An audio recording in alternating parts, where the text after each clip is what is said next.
Andrews here, local business owner and critic enthusiast. Are these critics constantly clickety-clanking around on their keyboard? Are their terrible reviews driving you crazy? Is your critic clawing away at the very fabrics of society with their terrible opinions? Think there's no answer? You're so stupid. There is! Critic Mittens. Finally, there's an elegant, comfortable mitten for critics. I didn't hear a thing. Is your critic one-armed or have fat sausage fingers, a skinny bird-like physique, or just no fingers at all? That doesn't matter because one size fits all. Critic Mittens, you'll be smitten. So come on down to Criticless.com. We're the home of the original Critic Mittens. And how? Warning. The following show features reviews from wildly unprofessional critics operating without the supervision of professionals. The thoughts and opinions held by these individuals are not to be taken seriously and do not come from a place of intellectual integrity. This show doesn't reflect the opinions of Criticless or its users. Viewer discretion is advised.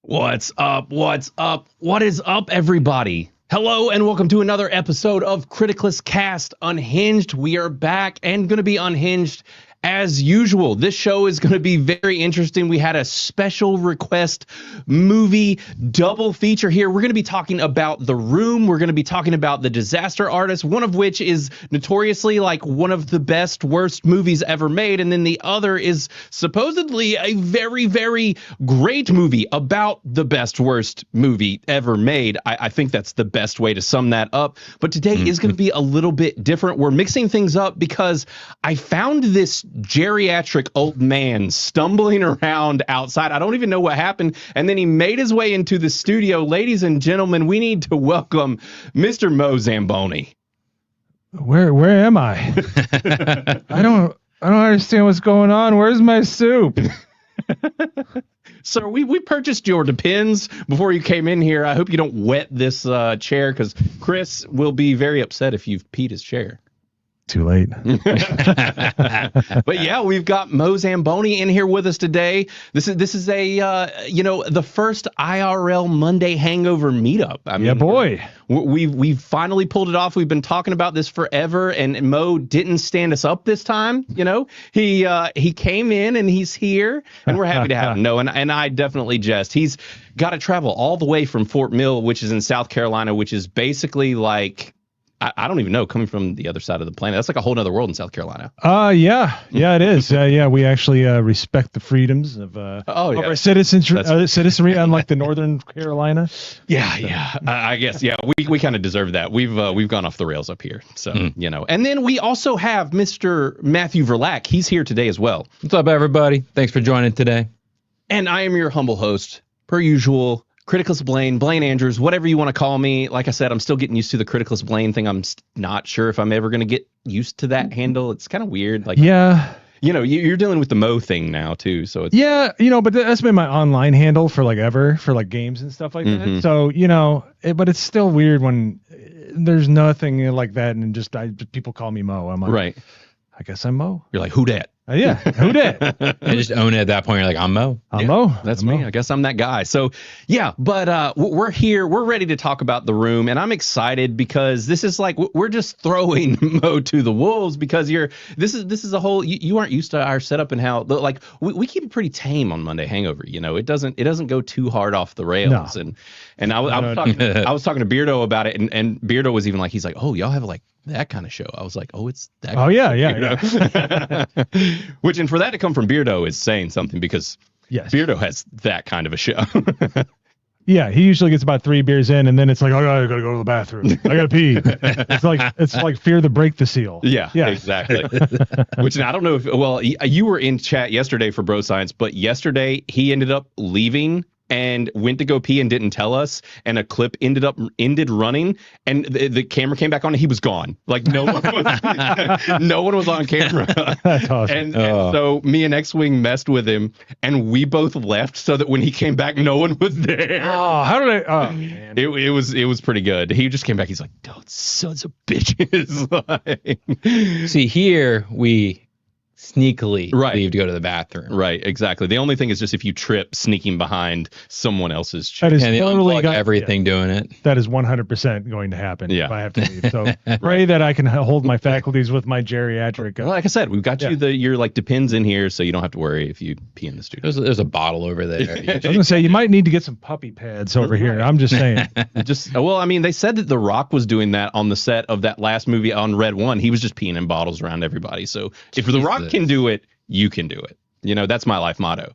Like if he I does. don't know if you want that to be your mom. No, I don't. That's probably a pretty terrible life motto. But yeah, so and Chris is not here because his like teeth are falling out of his head or something, and then the dentist was like, "Never mind, I think they're he not." wishes they were falling out of his head. That's right. I Yeah. think you're right. So it didn't have to do with his mail order bride this week. So yeah, but I do want to say hey to the chat. What's up, guys? How are y'all doing? We got Eric Stratton in here. We got Gary Banjo Sandwich Worthington, and I didn't even say it with like we got Gary this week. that was my last week, and I caught crap for it. So, Right. you know. Right.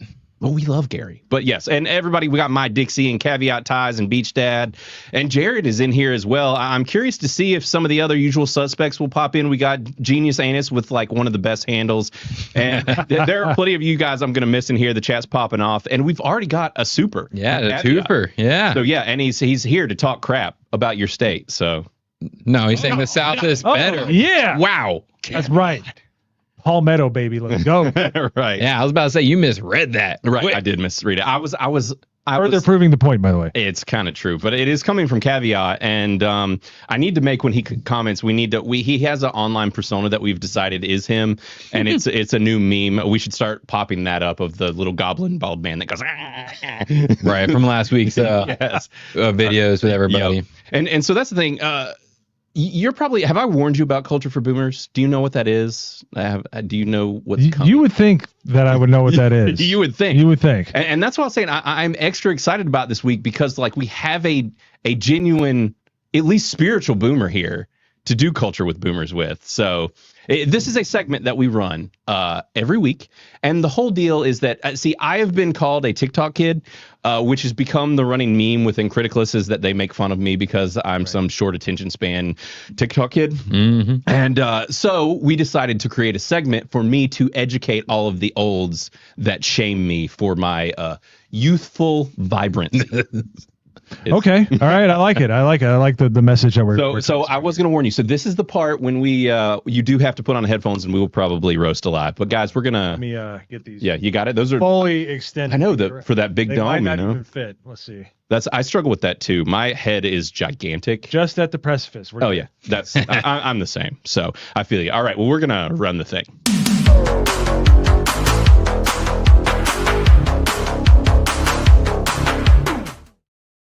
All right. So Culture for Boomers, and I'm not even presenting. Wow. I'm not presenting, Matt. All right. So Boomer. this is the moment where you get introduced to what's happening in the world of TikTok. Now, this is not the video we're going to start with, but I've really been trying to toss around where to handle things. And I think what I'm going to kick things off with is an older gentleman. We actually showed one of his videos last week, and he has some young guy in his family who has decided that what he's going to do is he's going to challenge this old man's sanity by making him painfully uncomfortable. This video has 12.7 million views. $120. You got to hold my hand for 10 seconds. $120. $120. Right? What you got to lose? Come on.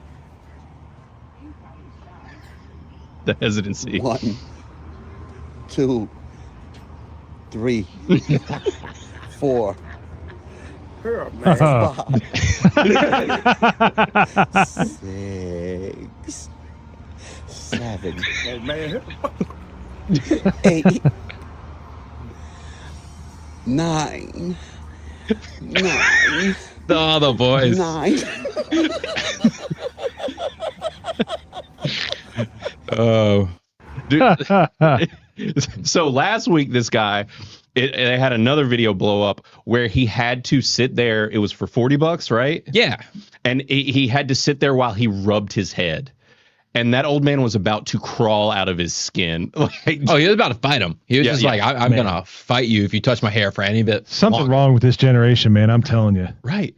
Are you kidding? That's hilarious. Which I mean, if you think about like even the millennials, you know, where it's like there was a whole fad of just punching each other in the nuts for a while, you know, like Yeah. there's weird Yeah, as a millennial, we used to punch each other all the time. Like, Right. If you looked below the knee and saw this, the this is wazoo. above the knee. We're all good people. right. Yeah, you'd get punched. Yeah. Ours was doorknob. Oh yeah, doorknob. Oh, And yeah, you my college roommate would do that all the you're time. beat up. Oh yeah, absolutely. You're like, doorknob. Right. And then you got walloped. Yeah, oh, yeah. Because you had to run to the nearest doorknob, right? Yeah, if they caught you, if you farted, Yeah. Yeah. and somebody else called doorknob, Right. right, and you didn't Yeah, make it yeah, there in yeah. time. Yeah, and if you're in a classroom that has one of those flat, like, metal Yeah. push, that doesn't count. You got to hit the doorknob. You got to find a doorknob. And my roommate in college would play. I'm like, dude, we have 3 doorknobs and they're equally spaced out, Right. and you're the only one playing this. And people always try to catch. They hope that they could catch you as far away from the doorknob as humanly Yeah. possible. Yeah. The other one we did was Buffalo. That's where you got to drink with your offhand. Oh. So Ah. if you're a right-handed person, Yeah. say, you know, like me, Right. and you catch me drinking with my right hand, you're like, Buffalo, Right. you got to drink the rest of your drink. Oh, interesting. Yeah. So you That's a learn nice college trick right there. So if you to ever, switch. so if you ever get caught with the wrong Yeah. hand, So you get, you're like, hey, what's up, girl? It's like a Buffalo. You're like, no. like That's great at the bars too, because then you'd have to down it and right. oh, yeah. carry on. Yeah. That's Yeah. a great way to Somehow you got a lot smoother with the ladies. I don't know how that works. right. But yeah, you get a few buffaloes called on you. You're like, hey, what's up, girl? So speaking of our, we are a unofficial sponsor for Bumbo, and I told Mo that he was going to have to try this while he was here because we told him that we regularly drink. I'm going to let you pour yourself, but we regularly drink Bumbo on the show, and highly rated rum. Just saying, So good. it really is very good. It's the only rum you will ever drink straight, and when I bought it earlier, the old man was like, I'll tell you what, if that ain't the best rum you'll ever drink in your life, then I don't know what is. You smell that? That smells amazing. Yeah. It's, A wonderful bouquet yeah, it is. of It's like cane sugar. yeah, cane sugar. Mhm. There's some vanilla, but Mhm. cheers. Cheers. And Splunch it. Matt, cheers. And cheers to everybody listening. Glad you guys have joined us. But yeah, you'll have to try it and see what you think. So a live Mo tasting. Yeah. Bumbo. Bruh. That is, Dude, yeah. that's dangerous. Right? That is dangerous. Right? Ooh. Ooh. Mm-hmm. You're lucky. So I took a trip to Wisconsin and I found out through TikTok that there's a drink called Malort's and it's from Chicago. Lord. So I was like, Zeno, we need to stop in Chicago and get Malort's because I knew you were coming on a show sooner or later. I was gonna make all of us try Malort's together. Ugh. However, Chicago's sketchy as hell, y'all. Yeah. And I was like, I don't feel like leaving my wife and child in a car in Chicago. So we did not end up with a case of Malort's. Yeah. Do you know where they sell it? Chicago. Fort No. Mill, South Carolina. Really? They have Malort there. Yeah, I asked the guy, I'm like, you guys carry Malort? And he went, yes. Because he had to taste test it. Yeah. So for those of you who don't know, it's a Swedish herb liqueur, and it tastes like straight up ass. So Like, you've had the it, worst ass. Like I just I've been on the boat in the 1800s, hadn't wiped since I left port, just landed in America. Yeah, yeah, it is. Yeah. It's a rite of passage. You have to. But Well, and that's what I'd always heard. That was like a Chicago marketing? thing. it's like what their marketing is like when you want to unfriend somebody in real life. Or, it's like if your balls kicked you in the mouth. Like, they lean into it. It's disgusting. Yeah. But I grew up in northern Indiana, so like it was Chicago culture. We Yeah. had, well, aside from what Chicago is now, I was still am a Cubs fan. All that stuff. So Malort, when you're like in your 20s, Yeah. they had it at the bars in Indiana. It's so awful. We'll definitely have to next time I'm up here. Yeah, I'll we'll grab do. Dude, yeah, if you can get your hands on it Because I was, yeah. I didn't know you were from Indiana or grew up there. I was like, Yeah. surprised all of us with something terrible. Well, you think this is a South Carolina accent? Well, I guess it is now. Right. Yeah, you're probably starting to mold yourself one. Being around these Southern accents, it just kind of seeps in. Well, yeah. I mean, I get made fun of saying Eastern and Western, but that's a true. Midwest thing apparently. Because I said it to my friends, and they're like, "I don't see what." Yeah, he says Eastern or like a Western. Western. Yeah. I'm saying it right. I don't know what y'all are talking about. Y'all are. But So yeah, no, Western? it's yeah. So yeah, my dad was from West Virginia. You know, there's a little bit of country there. Right, you know, right. So West Yeah. Virginia, yeah. Little country. Yeah. Yeah, well, so that actually, All right. the segment that we just did, we were talking about, like generations doing weird things. Do y'all remember like the E-bombs world and like, when the internet was weird? Yeah. dude, Newgrounds, baby. Yes, Newgrounds. Newgrounds.com. All right. Y'all got to check this out. So I think that we are on our way back to this generation bringing back super weird internet stuff. Hell yes. This is so Bring it. strange. This Happy Tree Friends making a Happy comeback. Tree Friends, Let's right? go. Exactly. Right. This has 1.4 million views, by the way. All right. B-U-T-T-H-O-Lee, B-U-T-T-H-O-Lee. Hey, you, get into my butt. You don't know me, but you could know my butt. Pump 1, pump 2, pump 3, pump. Oh, dirty butthole, my dick is uncut. 36 styles of poop, every fiber of my being, keeping it loose like diarrhea. Extra cheese, NYC pizzeria, sour cream in your girl's soft taco, the tortilla. Raw, quick draw, McGraw, my butt comes out after one white claw and pow. What am I even listening to? Right. Cut it with the cute stuff, you've been warned. Lyrics from the mouth of the bone-faced killer. Poo-poo from the butt of the bone-faced killer. When I whip it out, you're looking like Phyllis Diller. Call my penis the next episode of Dragon Ball Z. And it gets gonna weirder. fill us. Saiyan breaks with rage as he prepares to fight the evil tyrant Frieza. Has Vegeta truly become the legendary Super Saiyan? And if not, can he and the Poo-Tang fighters buy enough time till Goku arrives? Find out next episode of Gooch and Ball Z. Well, they've at least heard Wu-Tang. Right. Which in this, was this not a clip from like, wasn't that old school Cartoon Network? Yeah. This clip? Oh yeah, Tsunami. Yeah. Tsunami, yeah. Yeah. Like they're clearly digging up old stuff too. Yeah. Oh, this is like classic Wu-Tang mixed with Konami. Some Dragon Ball Z. Just so weird, so ridiculous. I came across it and I was like, what is happening? And then I had to watch it again and I just couldn't stop laughing because I was like, this is the weirdest shit. I mean, that is definitely that is Newgrounds humor. Right. Yeah. Just like, dude. Okay, wait.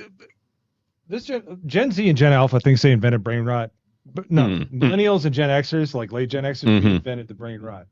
All right. Absolutely. There was a maker of flash videos, flash animations. Excuse me. I'm gonna learn the audience here. Right.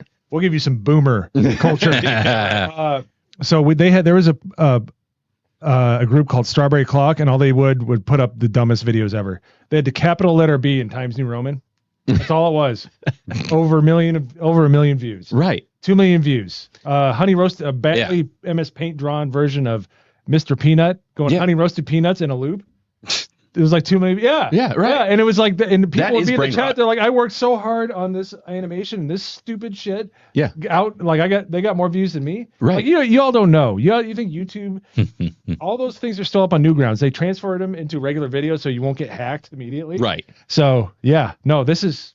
I like where this is going. Yeah. This is very reminiscent Right. of my time. Exactly. And It's that's like- what we need because everything is so clean cut nowadays. Like even Right. on YouTube, you go watch So anybody. processed, Yeah, so- like they've followed the process. They've got the lights and the cameras. I mean, we're not any better, but it's like Right. you have to do that to get ahead. But I'm glad to see these people that are like, no, I'm going to put out that. some cheesy, cheap shit yeah. that's weird and Have you guys ever seen The Legend of Beavis?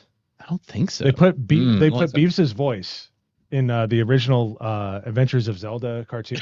Really? It is fantastic. Somebody made it Nice. 5 years ago, but it is 100% old school internet.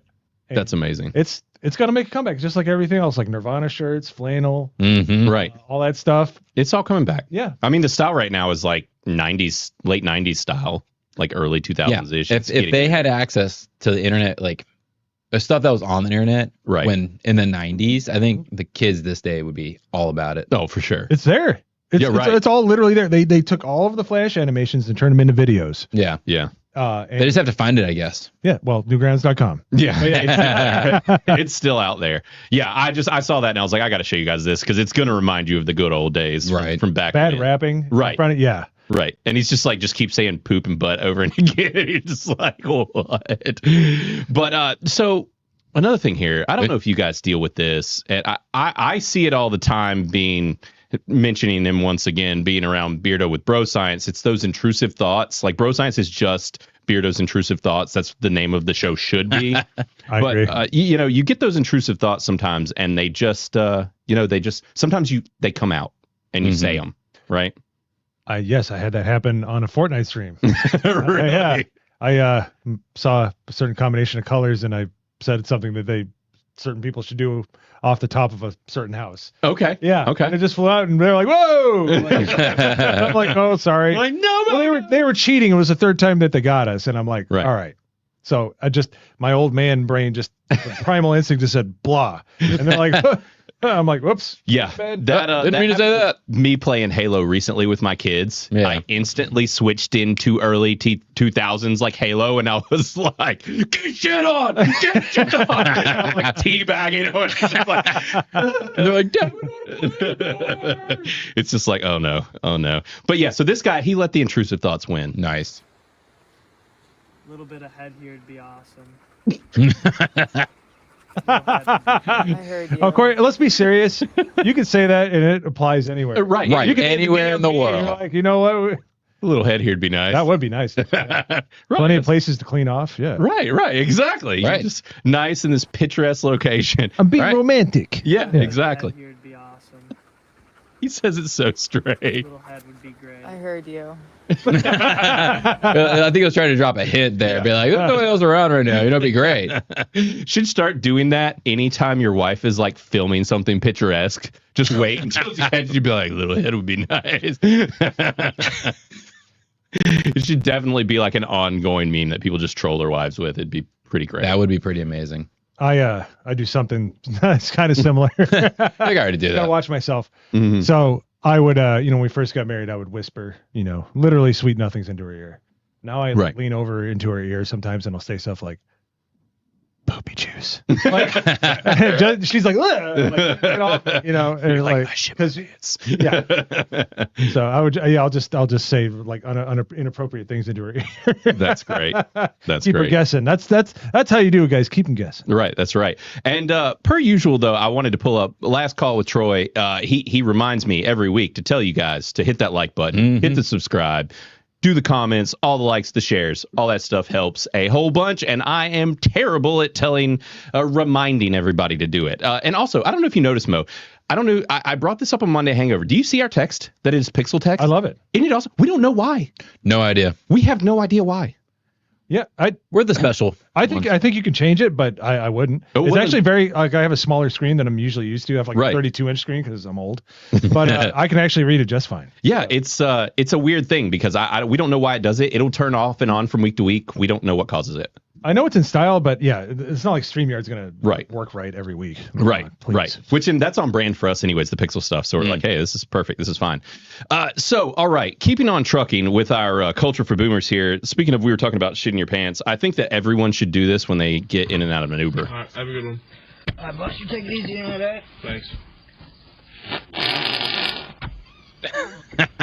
Preposterous. You just cut the cheese in my car. Preposterous. No. His response is almost as good as the dude shitting his pants. It's honestly better. Yeah, right. Who says that's preposterous? I mean, I want to start whipping that. I need to put that in my vault and try to remember that. Right. That's preposterous. That's preposterous.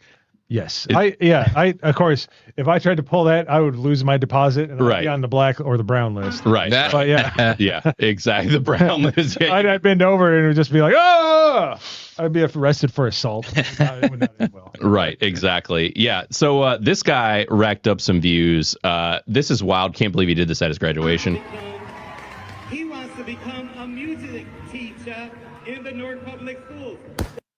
He wants to become a music teacher in the Newark Public Schools. My dude. Oh, is just. Was he high? Dude, He looked like he was hot. yes, that's what I was gonna say. You can literally, if I can fast forward right here, you see the look on his face of just like he's zooted, and he flips. Yeah, he's just trying to focus so hard to walk in a straight line. Like I don't know what he did with his hand there. Is he flicking people off? So- he's flicking people. I'll give you Okay. the exact moment when he sobered up. Just hold on, keep going. He's keep just going. cruising along. There you go. Just- All right, still high. Still high. Little high. Oh, there he is, right there. Sober. Instantly sober. Yeah. This is so good. Like, dude, my man ate shit. And I love that they're like, he wants to be a band teacher. Yeah, he wants to work for the school system. Okay, it was obviously high as hell. So Yeah. Oh, man, freaking kids. That's absolutely wild. But all right. So, man, I have a few things kind of simmering here. And I'm kind of looking to make sure, checking chat. All right. So we're all married. yeah, We know the deal. yeah. I want to know why this happens to All our right. wives. Why does this? It's like a switch, and at some point, they start being this way. Oh, hold on. More TV in this house. I'm selling everything. Anything that's not picked up is going in the dumpster. Get out! What's mom doing? No, and I'm tired of the attitudes. I've got to go. Go sell your dad's car. Poor in the dog. garage. I'm tired of seeing it. Where are you going? Hey, Mom, can I help you with anything? No! It is an absolute disaster in here. We're watching way too much TV. It's ruining our brain. We are going to clean until we can't clean Oh my anymore. goodness. Stop. Yeah, Like seriously. it's like PTSD. No, it's like literally. I love you, hon. I don't know if you ever see this, but they're kind of right. They're kind of right. I mean, it happened. All right, For sure. it's a thing. Oh no, it totally does. It's called being a woman. It is. Sorry, Chad. You know it's true. You know it's true. If you're offended by that, you're lying to yourselves. All right. Because I can tell you, I will never do that. There's not a bone in my body that's like I need to clean with a fervor and be mad at everybody around. Right. me. It doesn't happen. Well, and I think as men, we're like, you know that the result is not going to be what you want if you're just going around and be like, God damn it. No, I just look at my wife. I'm like, no, I'm not. Like, just like they get more crazy the older they get, the less I give a shit about their craziness.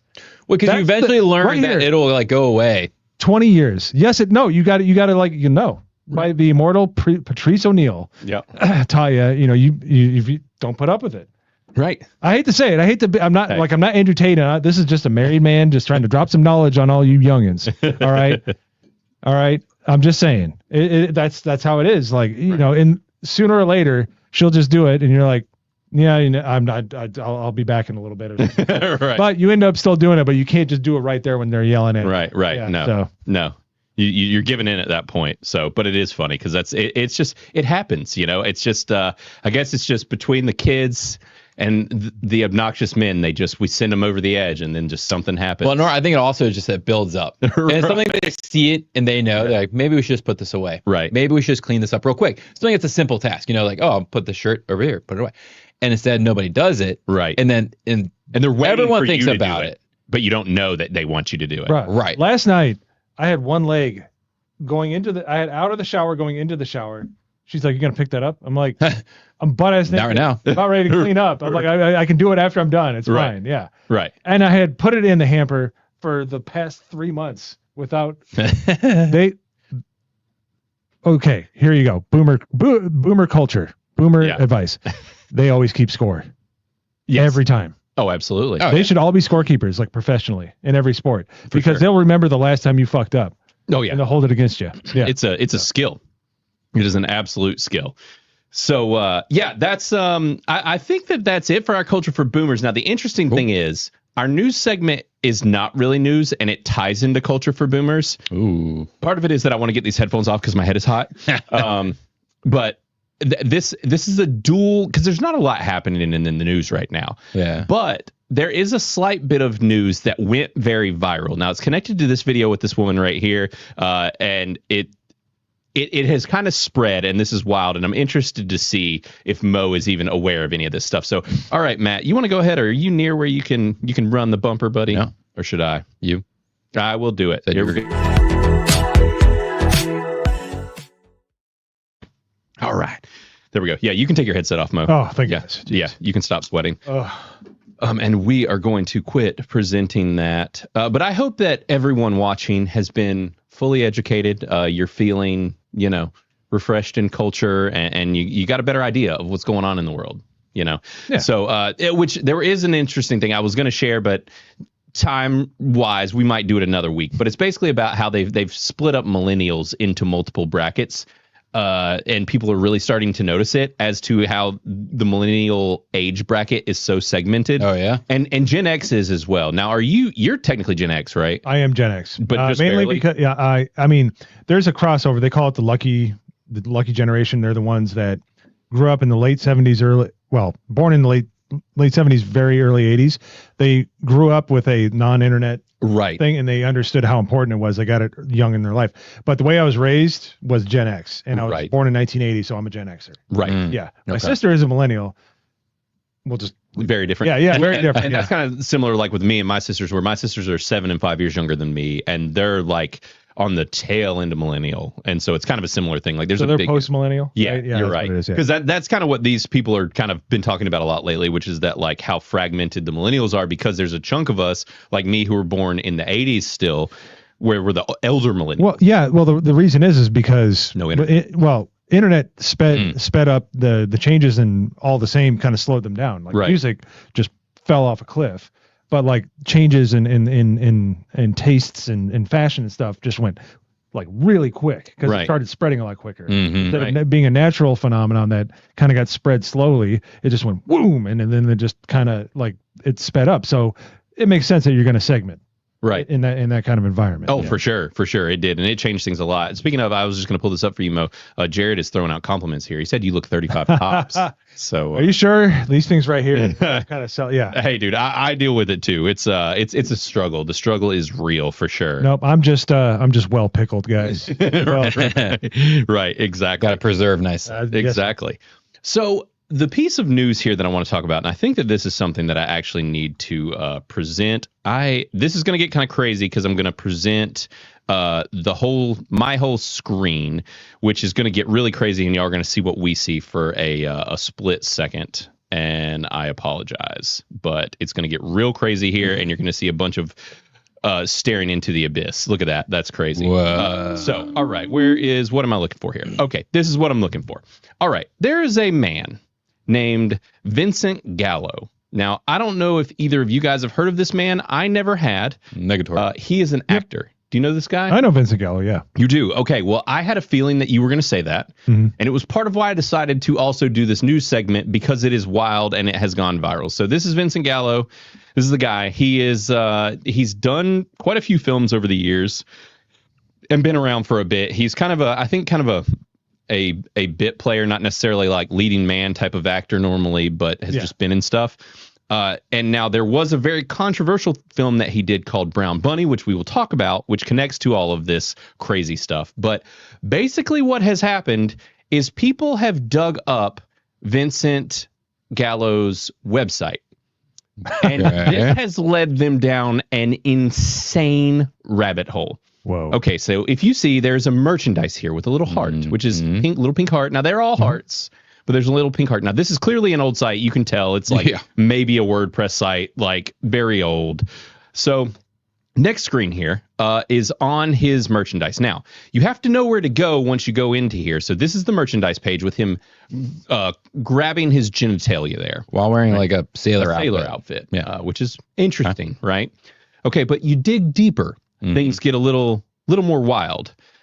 So you go to the personal services area where Vincent is selling weekend escorts for himself for $50,000. Hey. Now, this is a double whammy piece of news here. All right. We will get to what else this man is selling, which is also quite wild.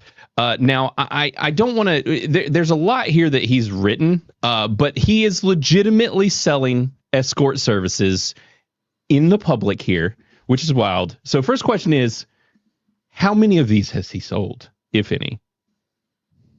by the law of averages, something had happened. Right. He's has it here because he's at least at a customer. Yeah. Right.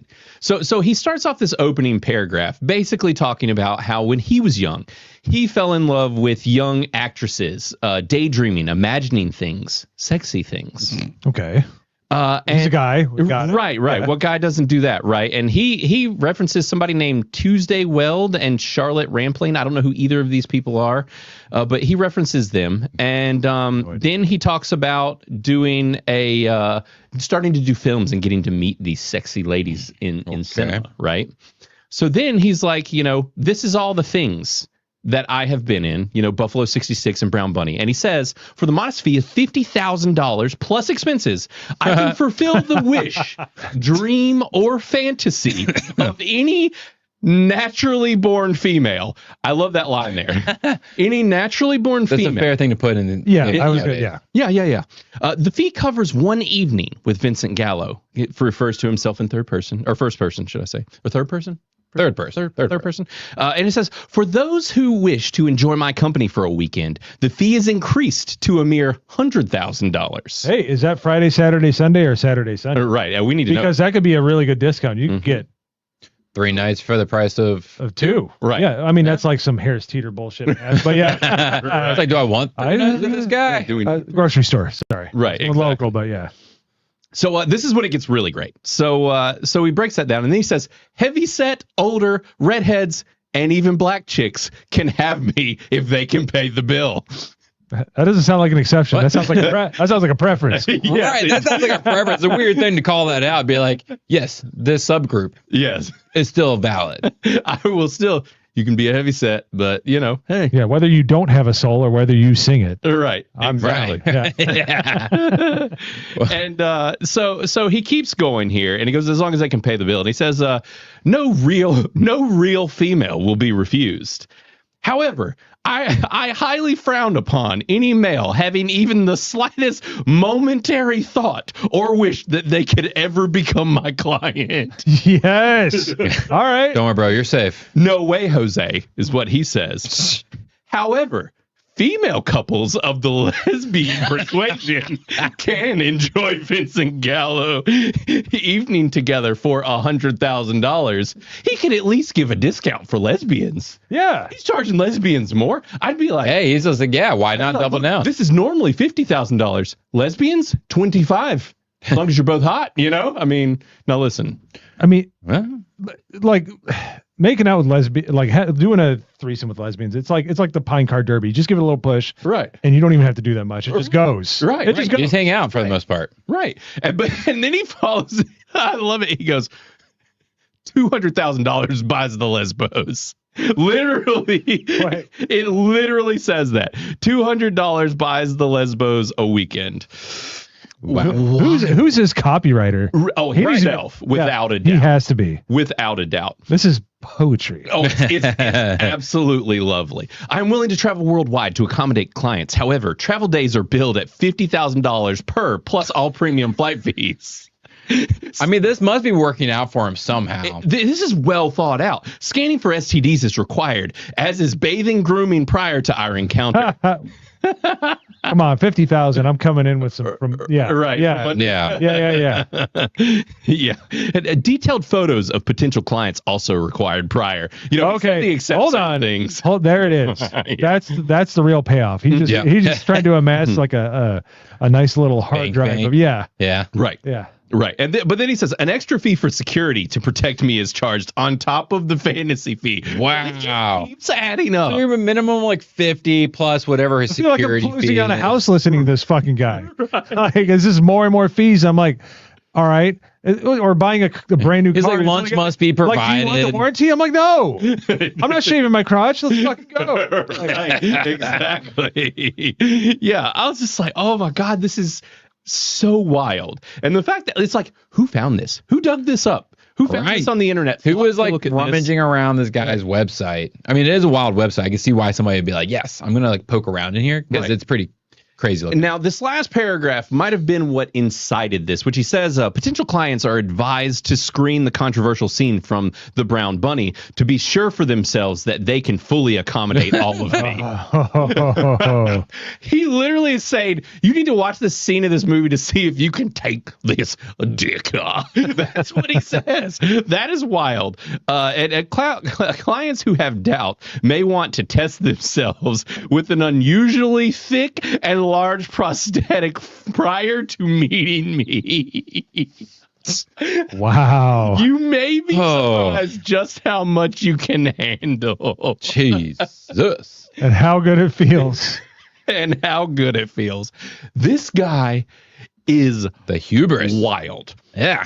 And so also, just for context, this all happened on the perfect time because of us doing the Disaster Artist, because this is some disaster artist shit. This is some hubris, some some real personal opinions of himself that are quite high. Like, but one thing, the man knows what he wants. Oh, he knows. He knows what he likes. And he's like, I know my value. Right. You He's want like, my dick? It's 50,000. Got a hog, and you're gonna pay for it.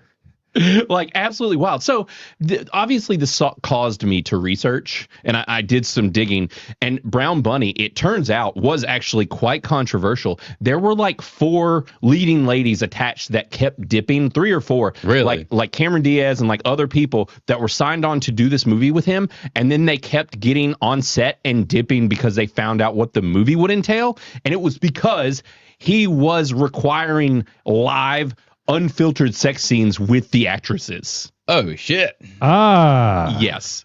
It wasn't simulated. He was like, you're taking the hog or you're not making my movie. Wow. Is he the director? Or yes. Of course he is. Yes. Yeah, I mean, I feel like you're the director and main actor in this movie. This is very... I can't even read it, but I just see 2 pictures of Vincent Gallo as a crew, and that's it. Right. Yeah. Yeah, that's a director and... Yeah, his screenplay and director. Yeah, he's just like The Room. He's like, yes, you will be getting dicked down by me. Yeah.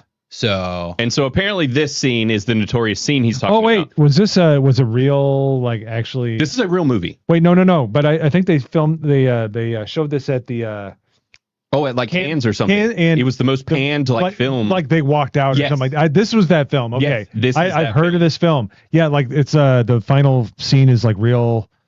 rhymes with a guy named Horatio. Yes. Yeah. Oh, wow. Yeah, and they're like, even for Hollywood's like, look, This if we're gonna be in front of the statue of Ball, maybe, but this is how to. Right. We're trying to keep up appearances here, people. Right. And so apparently they were worried because Chloe Sevigny, you've probably seen her. She's been around forever. She was the female that ended up getting suckered into this. Luckily, it did not destroy her career. She's got to keep going. It didn't destroy her career. Right. Might have destroyed something else. Right. Right. Exactly. So that is the whole deal with this. And God, yeah, this is just wild to me. And then just if it didn't make things wilder, he continues by selling his man liquids. Why are there pictures of presidents on there? I have no idea. Because he's got quality sperm. That's right. And it breaks down him selling his sperm to people for $50,000. No, it was $1 million. Or no, $1 million. Is it $1 million? Yeah, Yes, go back up. $1 million. And there's some stuff. I just read. He gets some fringe benefits up in this piece. Apparently.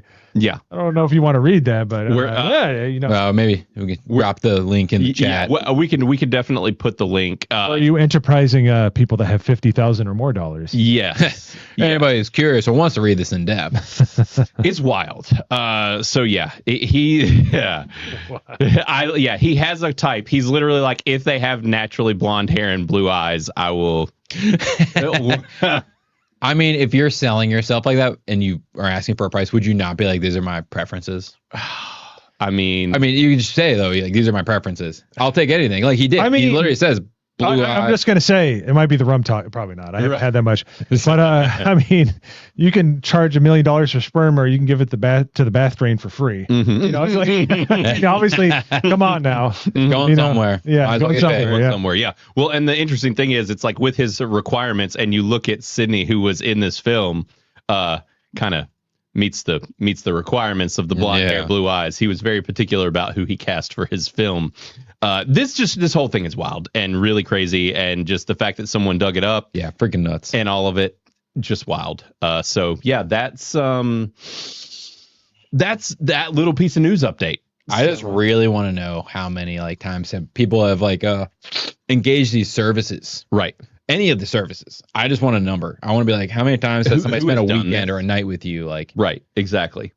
Yeah. Because I bet there's a couple really rich people out there that are like, yeah, this is good spending money. Because apparently when you're a billionaire and plus, people money spend money nothing, in weird ways. Yeah. So it's like, oh, 50,000 for a night. It's good. It's good cost. Right. And that's why I wonder, I'm like, do you get in this Hollywood world, this big celebrity world, and you reach a point where stuff like this just isn't weird? You're just like, no, this makes sense. I feel like this is beyond the pale. Right. Even for them, they're like, whoa. Yeah. Like if you can make people at the Cannes Film Festival go, yeah, I'm out of here. Yeah. That's I think he's far beyond. Yeah. There's only one person I could think of that's even more eccentric than him, which we'll be talking about later. Oh, right. Right. Yeah, exactly. Yeah, this whole thing just, it blew me away. So we had to talk about it. And I had a feeling that you had probably heard of Vincent Gallo as well. So I was like, we got to bring this up. Now we got about 10 or so more minutes. What we could do is we can talk. I did have some other more relevant news, or we could pivot over and do water cooler talk. So I don't know, as far as just what people are, things that are streaming. I don't know if there's anything that you don't get to talk about on other shows that you've been watching or whatever. This stuff that's culturally, like the new Alien show or something that you've been watching that you might want to speak. Well, Vincent Gallo's hog was a topic of conversation, but we already covered that. Right. So. Yeah, you were planning on talking about that today. Read my mind. Right, exactly. Yeah, it's God, I'm still just blown away. The second that I saw that on TikTok, I was like, I have to dig deeper. I must know. I need to know all of it. Hubris, the sheer pride he must have to be like, yes, I will put on the internet $50,000 for, was it a night, or $1 million for my sperm? Right. I like how Beach Dad was saying buzzwords were circling, or did he say no buzzwords? I thought he says buzzwords. I think he just means he smelled. Oh yeah, that makes sense. Yes, I thought he said buzzwords, and I was like, were the buzzwords selling semen that made you come back? what caused that? But so yeah, we could talk a little news, or we could talk about some water cooler. I don't know what y'all are feeling. I'm more of a water cooler guy. I can wax. Maybe not philosophical, but I can wax. You can wax, but not for Vincent Gallo. Right? No, not for Vincent Gallo. So we have a new water cooler bumper, which I will run right now.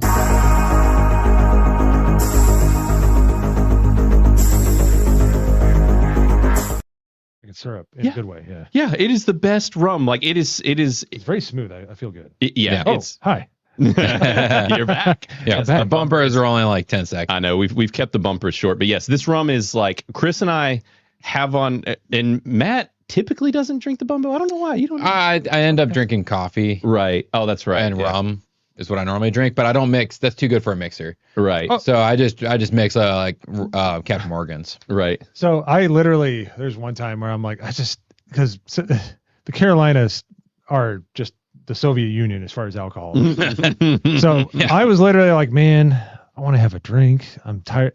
I had Dan Aykroyd's freaking Crystal Skull vodka. Yeah. I mixed it with not even Mountain Dew. I mixed it with Mountain Lion. You're like, I'll get the knockoff Mountain Dew. Somewhere my dad's smiling. Yeah. Hell yeah, that's West Virginia as fuck. Yeah. That's my boy. He knows what's up. Yeah, it tasted great, by the way. Right. I mean, Mountain Dew is meant to be a mixer. Right. So for bourbon, though. Yeah. But I honestly, I like Mountain Lion better. And because that WT gene is rolling around in my body. I'm like, I like that better. It's funny, I literally just saw a TikTok the other day, and it was talking about how Mountain Dew was a mixer, and this dude was like, fine, I'll try it. And he's like a alcoholic dude, he's like, I only drink top shelf stuff. And he mixed it with, he tried tequila, gin, whiskey, and moonshine. And he's like, the only one it doesn't work with is the gin. He was like, that makes sense. Gin, yeah. And then he ended up mixing them all together except for the gin mix. And he was like, this is fucking amazing. It was like a Long Island, West Virginia, or whatever you want to call it. That's what I would call it. Yeah, seriously. So all right. So I'm gonna send y'all down the rabbit hole of the screen layout again. You're welcome. So here's our Critical's page. Now, what I wanted to show you guys, and with calling this segment the water cooler, and this is only our second week doing this, what I wanted to do is focus on the water cooler section within Criticless. I don't even know if you're familiar about the water cooler stuff, Mo, and how that works, but it is a whole feature within Criticless. I had not got into it. I enjoy writing the reviews a lot, Right. so it's just kind of It's there. But I really like it, so I haven't strayed. But please, Right. dude, do tell. Yeah. Water cooler. Give me the Vincent Gallo breakdown. Yeah. Seaman, you see. So the water cooler is a feature that is on Criticless, where essentially, which that's also the area that we call the discussion forum boards in our groups as well, as we call those the water cooler. But it is also just a message board area within the app. For example, looking here at the Peacemaker page, you can see there's reviews, which show all the reviews for the show, but then also the water cooler page, which is basically just like a subreddit for any show or movie.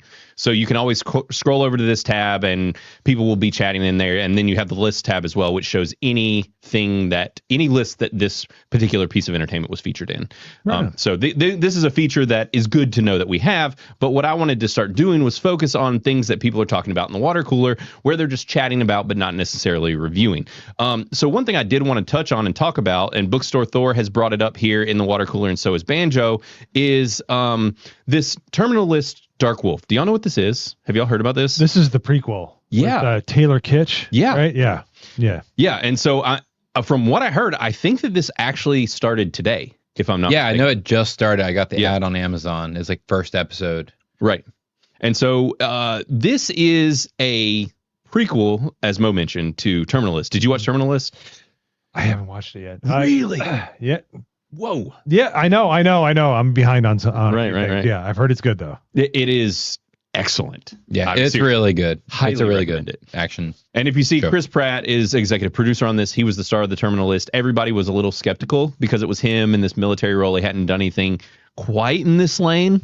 He did Zero Dark 30, but Right. most people don't remember that. 'Cause He was a Exactly. bit player in that. Right. He wasn't Yeah. big. Exactly. And this was his first like real dig into that lane, and the show was a huge hit. It blew me away. It's phenomenal. I was shocked at how good the show was. Now, both shows are streaming on Amazon Prime. I don't know why we're not displaying that yet on here. And actually, I think it's because it just went live. It's probably Right. that the database hasn't updated. Yeah. which and we are going to be, this is in discussions, we're working with them now. There is actually a platform. So normally we do display the info here as far as what's streaming and where, but you can't click it, you can't interact with it. We're actually going to be doing a plugin based, basically like a widget in the app, where instead of displaying it the way it currently does, it will actually display it to where you can link directly to whatever streaming platform it is. It will tell you what it costs, if it costs a price, all of that. That would be amazing for Monday Hangover. 'Cause Yes. A lot of people are like, this costs, where is it? Obviously there's places like Just Watch, but they have that baked in. Right. Will be amazing because obviously. And it is Just Watch. Rotten Tomatoes is run by Amazon, so they're going to pump that. They're going to pump, which why wouldn't you? Right, It's stupid right, not to. right. But to have somebody disconnected from that kind of agenda would be nice. Right, exactly. Yeah. So also, I find it hilarious, the name of this show in Spanish, which is Lobo Negro, which That makes is sense. a way cooler Yeah. name, Yeah. might I add. Right. So they should have just called it that, clearly.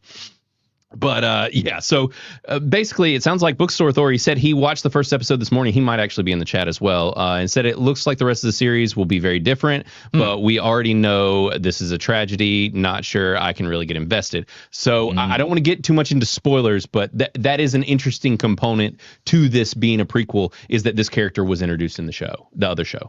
Right on. But he's saying it's a tragedy. Is this gonna be like a Rogue One situation? I don't remember Terminal List. Oh, you don't? I mean, I watched it, Right. but I don't remember. So- I just remember so- being action heavy. Taylor Kitsch plays the best friend of Chris Pratt's character in the Terminal List, and so it's connected to some of that, is what he's kind of referencing. So I am interested to see how this will be. I'm interested to hear from the chat if you guys have watched this and are planning on checking it out and that sort of thing. And Banjo did he said he posts links to Tubi and UK streamers, and actually I think, I'm not 100% sure, but that Just Watch thing that we will be adding, I think it will actually be regional, which will be nice as well, which our current database stuff Yeah, is that'll not be regional. Always just watch. Yes. Oh, Yeah, can I stream it? Is what it used to be called, right? Right. I think Yeah. so. Yeah. Yeah. So yeah, that's what will be plugged into as well. And Jared was pointing out that he did Tomorrow War. I don't know if y'all saw that. That was actually surprising. That was cool because it was a Chris sci-fi. Pratt. Oh yeah. Yeah, it was a So the premise was that he's a modern day soldier, but they needed him in a war of like in 1,000 years. So they like it's like a time travel. They take him to the future to fight off like an alien race or something like that. I mean, it was a pretty cool movie, and it was a little trippy because they play with the whole time travel elements and stuff like that. It was cool. It was cool. Awesome. So, and speaking of, so we were kind of scrolling through here, and I've seen people are unleashing. I was going to ask Matt and Mo. The first episode of Peacemaker's out. Second episode is coming out tonight of season 2. People are turning on the show pretty hard, or we're already turned on it, which people are either for gun and what gun's doing, or they're kind of not. That's just kind of the rub of it at this point, I think. Yeah. Right. Are you planning on watching Peacemaker? No, not at all. No. I when I saw his cameo in Superman, I audibly went. No, you didn't like him in the first season? I Did didn't. you I watch? don't like his character at all. Oh, okay. I think it's like it's one of those things that needs to be outside. Like I don't mind that you have like a character like Peacemaker. Mhm. Doesn't need to be with the big boys Right, a at all. mainliner. Like at all. Like it needs to be Superman, Batman, Flash, Wonder Woman, Right. Green Lantern. If you can fit a few other people in there, that's Right. fine. You know, like Aquaman. Like they've done that. Leave that. The man needs to be on the bench. Peacemaker's always been on the bench. Stay on the bench. Right. Unless you write him right. But yeah. Anyways. And that is what I'm curious about. And as we watch, which you might be right about that being where he stays. And it seems like that is where the show is headed. Is basically Gunn pointing at the fact, at least so far from the first episode of season 2, is that basically it's Gunn's way of saying, like, this dude is staying on the bench. He's not going to be a mainliner. Well, so that was my thing. He was introduced in Suicide Squad, which are obviously like villains that are not meant to survive. Right. And then they gave him a show because he's a ridiculous character. I do not see him, like you said, like, and in the Justice League. Like, Because it doesn't get serve his own movie. Doesn't serve him well. No. You're going to be overshadowed by a much better character. Right. When he doesn't have powers necessarily. Like, That's what I'm saying. Like, you don't, if you bring him in, like, Superman doesn't benefit from Peacemaker being in there. Right. Because it lessens Superman's presence. Like, you want to focus on Superman for the most part. Right. You don't want to bring in bit players to such an extent, even if it was a cameo, but they brought Superman into the first episode as a silhouette, I think. But they had, like, the Justice Gang Right.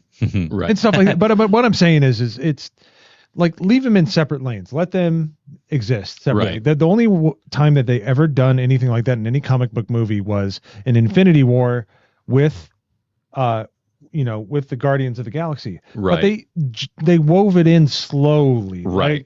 You know, it's like making biscuits. You don't want to go Right. quick. yeah, Right. yeah, right. You don't interject these like Yeah. B, C tier characters into your A-listers. You got to go slow. From the You can't be like Vincent Gallo and be like, boom. Here's Here's my the log. Yeah. here's the proof. You're like, no. Yeah, exactly. So, and it seems like people are kind of all over the place. We do have quite a bit of heinouses, but then But if you read the heinouses, they were like, I watched the first episode and I hate it right, because right. it's gratuitous. Right. And so that's the thing, is it's like, I think with this show is it's what do you want out of your entertainment? Like, everybody freaked out because the premiere episode of season 2, there was a legit orgy, and it is very much that. Like, they don't hold back, whatever. Like, if you're squeamish about stuff like that, if you don't like the over edgy, just the gross jokes, the whatever, like, Ultra violence is always okay. right. In movies, but ultra dong is never warranted. Yeah, see, Ever. that is fascinating hearing that come from that chair, because if it was Chris, he'd be like, the more dick, the better. Like, that is what he's gonna say. Is that the Fisher Stevens looking guy? Yes. Oh, okay, that Yeah. makes sense. Yeah, That's right. exactly. So, Okay. yeah, he would be saying that right now. But yeah, I'm gonna stop sharing the screen. But yeah, so Peacemaker season 2, it's kind of one of those things. It's either gonna be a brain or it's not. And honestly, it wasn't. That show isn't that much, and you're not getting Peacemaker. Like, he is at that orgy in that scene, but he's not dong out. He's fully clothed, whatever. It's just he's like drowning in his sorrows at a party kind of a thing, whatever. But I actually liked the first episode pretty well. I thought it was fine. I look forward to it. I liked the first show because he is one of those characters. I'm like, he makes sense to have his own show, but not to be in movies. I don't mind him as a cameo, like in Superman, where he's just on the screen for a couple seconds. That didn't bother me. I don't think he should be in a movie. Like as a main character, but I think having his own show where he can lay low, because this is what Marvel did well to a degree when Netflix had their hands on Marvel, Daredevil, Jessica Jones, street level crime fighters. That's where he belongs, or another Suicide Squad movie. Yeah. Now we'll see what James Gunn does though. Well, he made it sound like this is required viewing, going from a PG-13 movie. He said it. He lit. There's no. Right. You know, much like Vincent Gallo, I know I keep going back. Right. There's no minced words here, baby. Like we knew exactly what he said. And I think that's messed up. See, and so that's the thing is, and I really don't think that that's going to be the case. I think he said that because he wants people to watch it, but I don't think that there's any way that he can make that the case with this being a rated R thing, unless you're going to make all of the DC universe rated R, which he's not going to do. And Warner will never let him do. There's no way. No. Like, I don't know. You say that, but nowadays, like hero movies in general they are do like lean more PG-13 and up. Like I remember being a '90s kid seeing the Batmans and stuff because they were PG. I can't show any of these movies to my son. Right. And I mean, he's 3.5, sure. But I was thinking about like when he's 5 and like 6. Like when can I start showing him? Like as Iron Man and Spider-Man are his favorite things. He watches all the cartoons. But I'm like, I can't show you any of these movies. Yeah. Right. Like none of these movies. Even we tried showing him Captain America because he likes Captain America too. And we were like, oh, wow, this is not a kid-friendly movie. Right. And I was like, well, shit. Yeah. He's going to have to be like 8 or 9 before I show him any of these movies. Yeah, and that's probably about the good age, the best age. Which is because about when I showed it to my kids too. So because you know, and it is nothing. I'm not saying anything about the chat or anything. I raise my kid as a Christian, but there's a lot of brutal stories in the Bible that you got to understand to kind of move forward. So 8 or 9 is good. Yeah, because they don't tell you the whole story about David and Goliath. Right. Like there's proof of victory in that story. Right. That is brutal.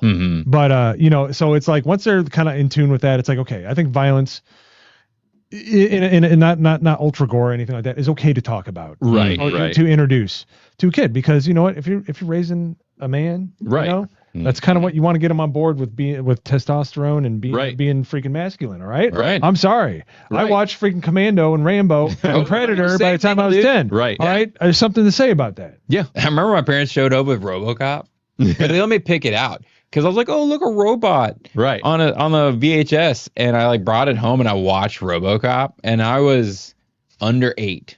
I don't know exactly how old I was, but I was under 8. And I was just like, mine was blown. I rewatched RoboCop a handful of years ago, and I was like, "Holy shit!" Right, the sheer amount of death and carnage that reigned. It's kind of like Predator as well. Predator is like and that's one of those I forgot about that, and I put it on with the kids, and I was like, when they find the mercenary, hanging upside down, that's the worst part in the movie.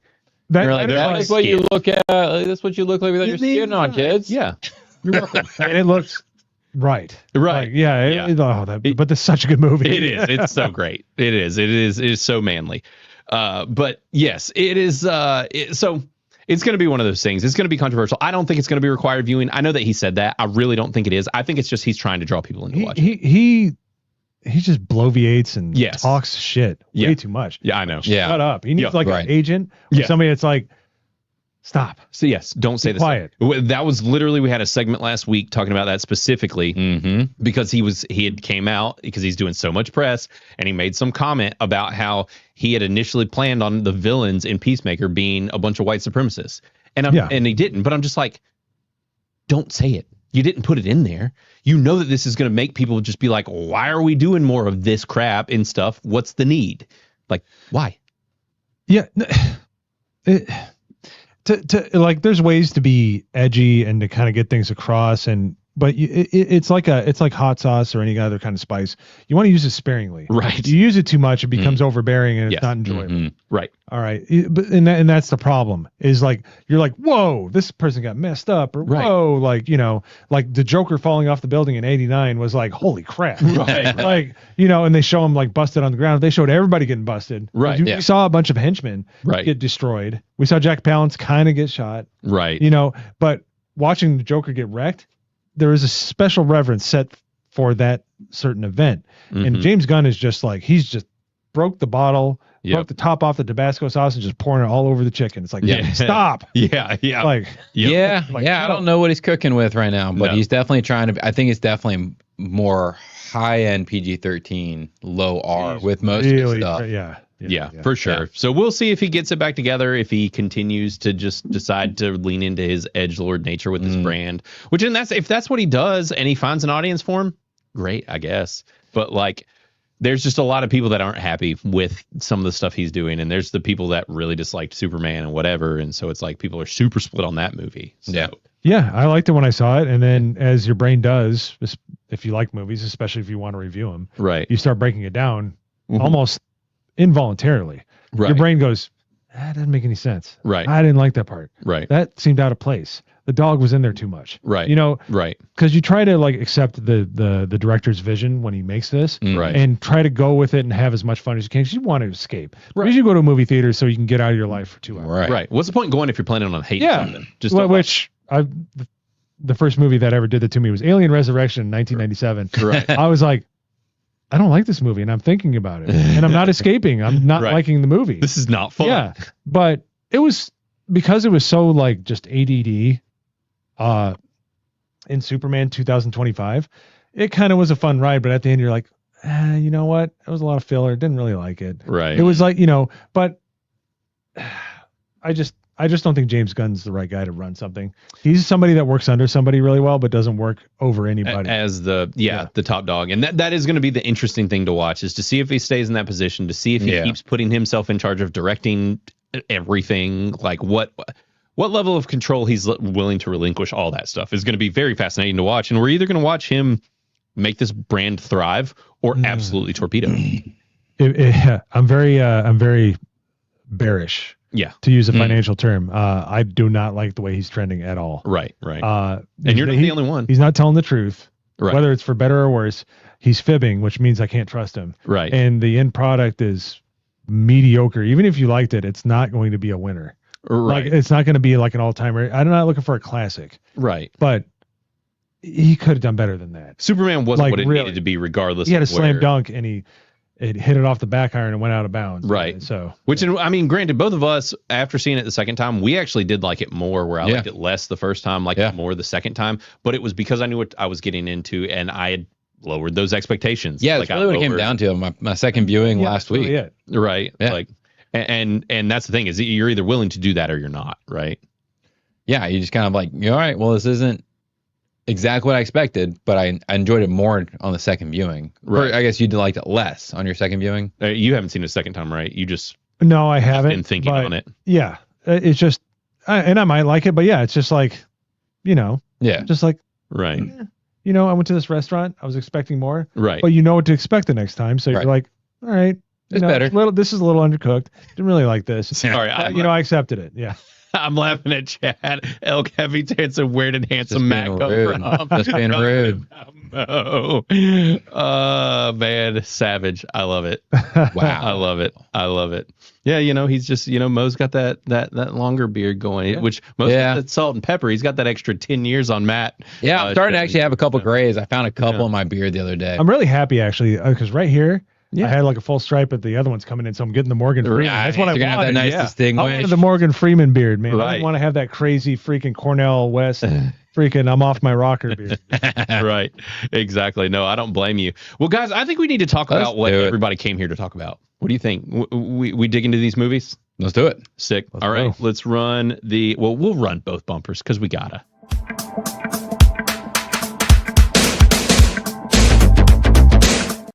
Hey. And then we're also gonna run the spoiler one too.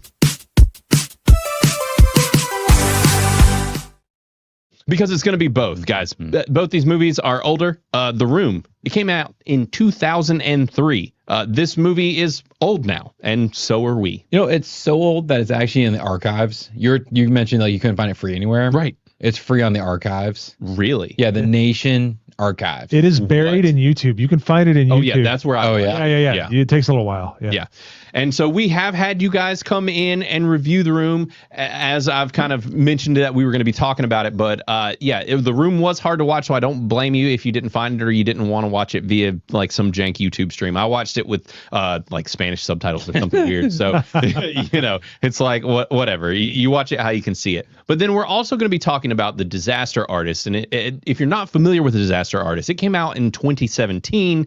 And this film was done by James Franco and Dave Franco primarily as the two leads, but then it stars all of the usual Rogan Franco suspects from back in that time where they got all their homies as well. But this was actually directed by James Franco as well. And you actually find out at the end of the film that they basically recreated The Room one for one along with making this movie. They recreated and made all the scenes for this film, which is wild. And this was your first viewing of it, correct? Yeah. I'd been familiar with it. Right. I thought James did a fantastic job. Yeah, it's wild. Just him so that's the thing, is that The Room is about Tommy Wiseau, and Franco decided that he was not only going to play Tommy, but that he was also going to direct this film and bring his brother and the whole crew along and kind of do a very Tommy-esque thing of working with his brother. Yeah. And except for Tommy was just his best friend.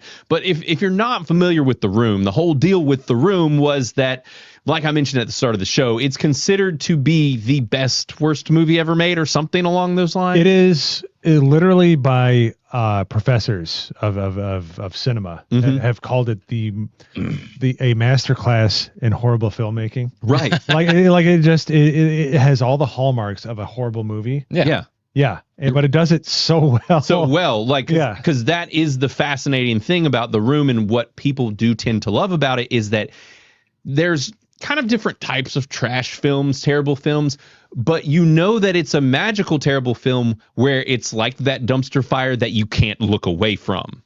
And I think that The Room is considered to be like one of the most magical dumpster fires ever. It is amazing. Yeah. You cannot look away.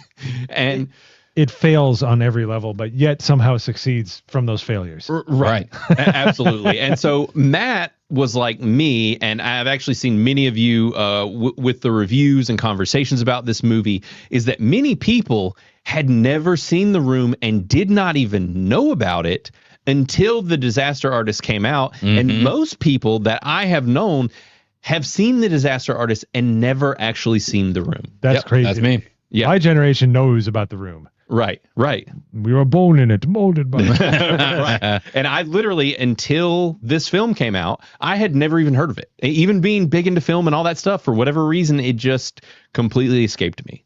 I had never seen it. And so I had not seen it in its entirety until this week. It was the today. first time. For me, it was today. Yeah, this morning. Today. So we have just now seen it for the first time. Now, granted, I kind of knew what we were getting into to some degree from seeing Disaster Artist back in the day, back when it came out in 2017. And the other interesting thing about The Disaster Artist, which we can kind of discuss, and that was one thing I was going to bring up with you guys. I think we're just going to discuss these movies as like a unit.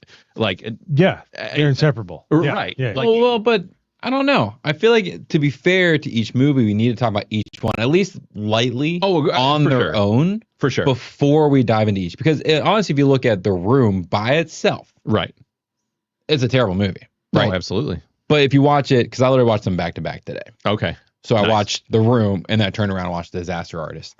And I was like, if you watch them together, it becomes this crazy, like, I don't know. It makes The Room obviously better. Because The Room, if you're watching it by yourself, you're just like, this is a bad movie.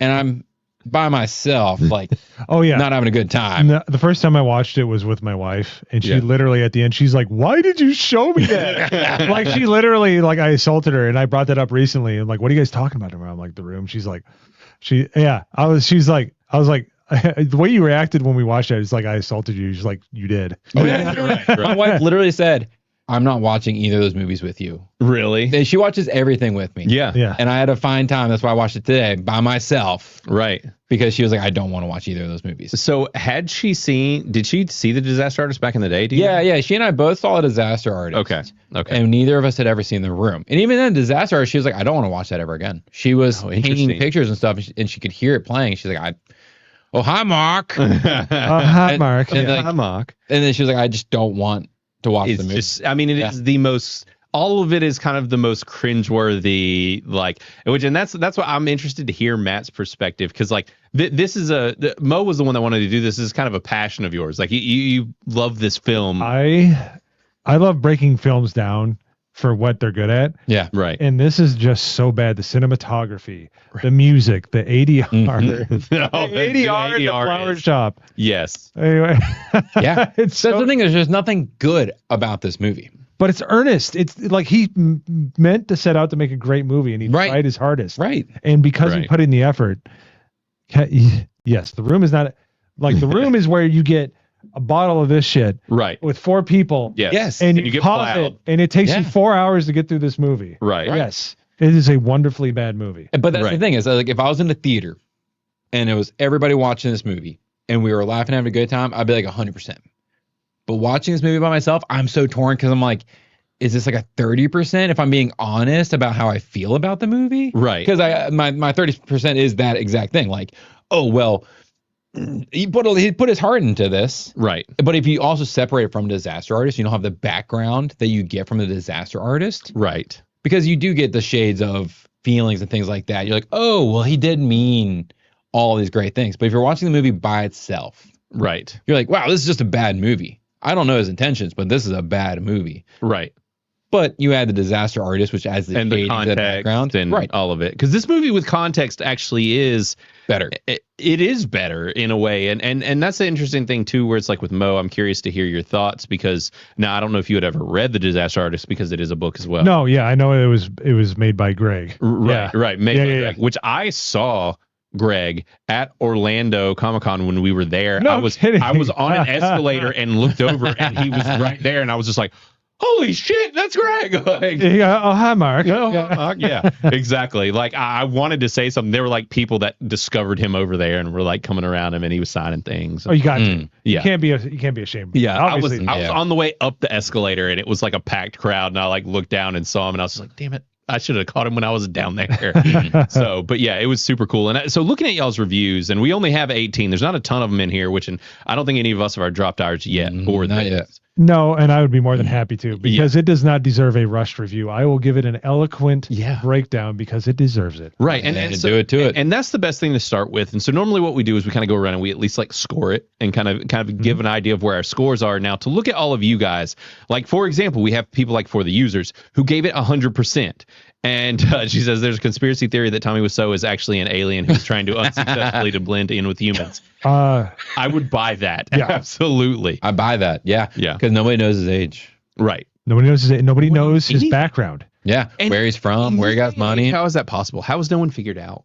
They don't know. You don't know. Tommy Wiseau might have gotten into a wreck. He says he's not from France. He obviously is, or he's from He came into millions of dollars and nobody knows where it came from. Right. Yeah. And that's like, you think that's an embellishment in the Disaster Artist? No. That's like literally they don't know. Right. How is that possible? Yeah. Especially this day and age. In the year 2025, the year of our Lord, how do we not know who Tommy Wiseau is? Like, and just how? Seriously. It's so weird. I don't get it. I don't understand it. And so you have this interesting combination of people where, you have For the Users, gave it 100%. We've got My Dixie, gave it a 3%. And he's just like, what the fuck did I just watch? Like everything about this movie is bad, which, and funny enough, he said in the chat, I think I saw it just a minute ago, he said, surprisingly, he rated this higher than all 3 Disney Star Wars movies. So also though, like, we won't judge you for that at all. And I'm going to make them real big here so that y'all can see them when I'm scrolling through. But My Dixie gave it a 3%. But then we have like Life on Marshmallows, gave it a 69%, says it's a bad movie, but if it was better, it would be worse. Like that's a great way to put it. Like if this movie was any better, it would actually make it worse. Yeah. But that's why I'm so torn on personally how do you score this movie? Where Jaja gave it a 14%, and saying that this was basically like his first time finally seeing it, and he says, "Yeah, it's really good softcore porno." We got Jake F. No, but gave it 100%. We got Joe Bro, gave it 100%. So we have like a lot of most excellence here. Neo Varma, Man Dude Bro, all most excellence here. But then, you're back down into your zeros. Mm-hmm. So, then Emo Otaku, who was in the chat, gave it 100% though. So people, and like I Miss Good Movies, are just really torn as far as how to have any level of opinion about this movie.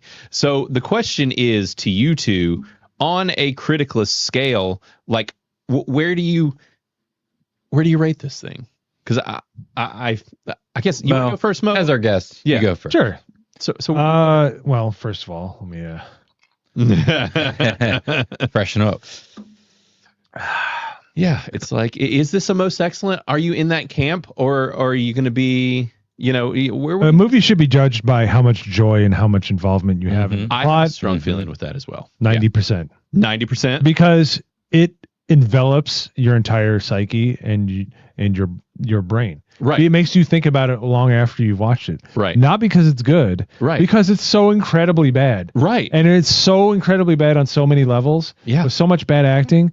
The only thing I wish I could wipe from my memory is Tommy Wiseau's ass. It's so awful.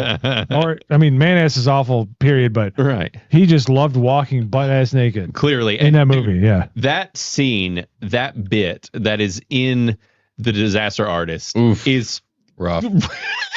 So great. They're just showing him walk around with basically like a sock on his dick, and he's just like you don't think about watching it like what happened on the set of this, and they're like, no, what happened? And that's apparently when all shit went sideways. Really, while he was naked with his dick in a sock. Yeah. So Mo gives this a most excellent. You're a 90%. Just on simple enjoyment. Seriously, what is a movie? What is escapism? Right. If you're thinking about anything in the real world while watching The Room, you need to loosen up a little bit, because that is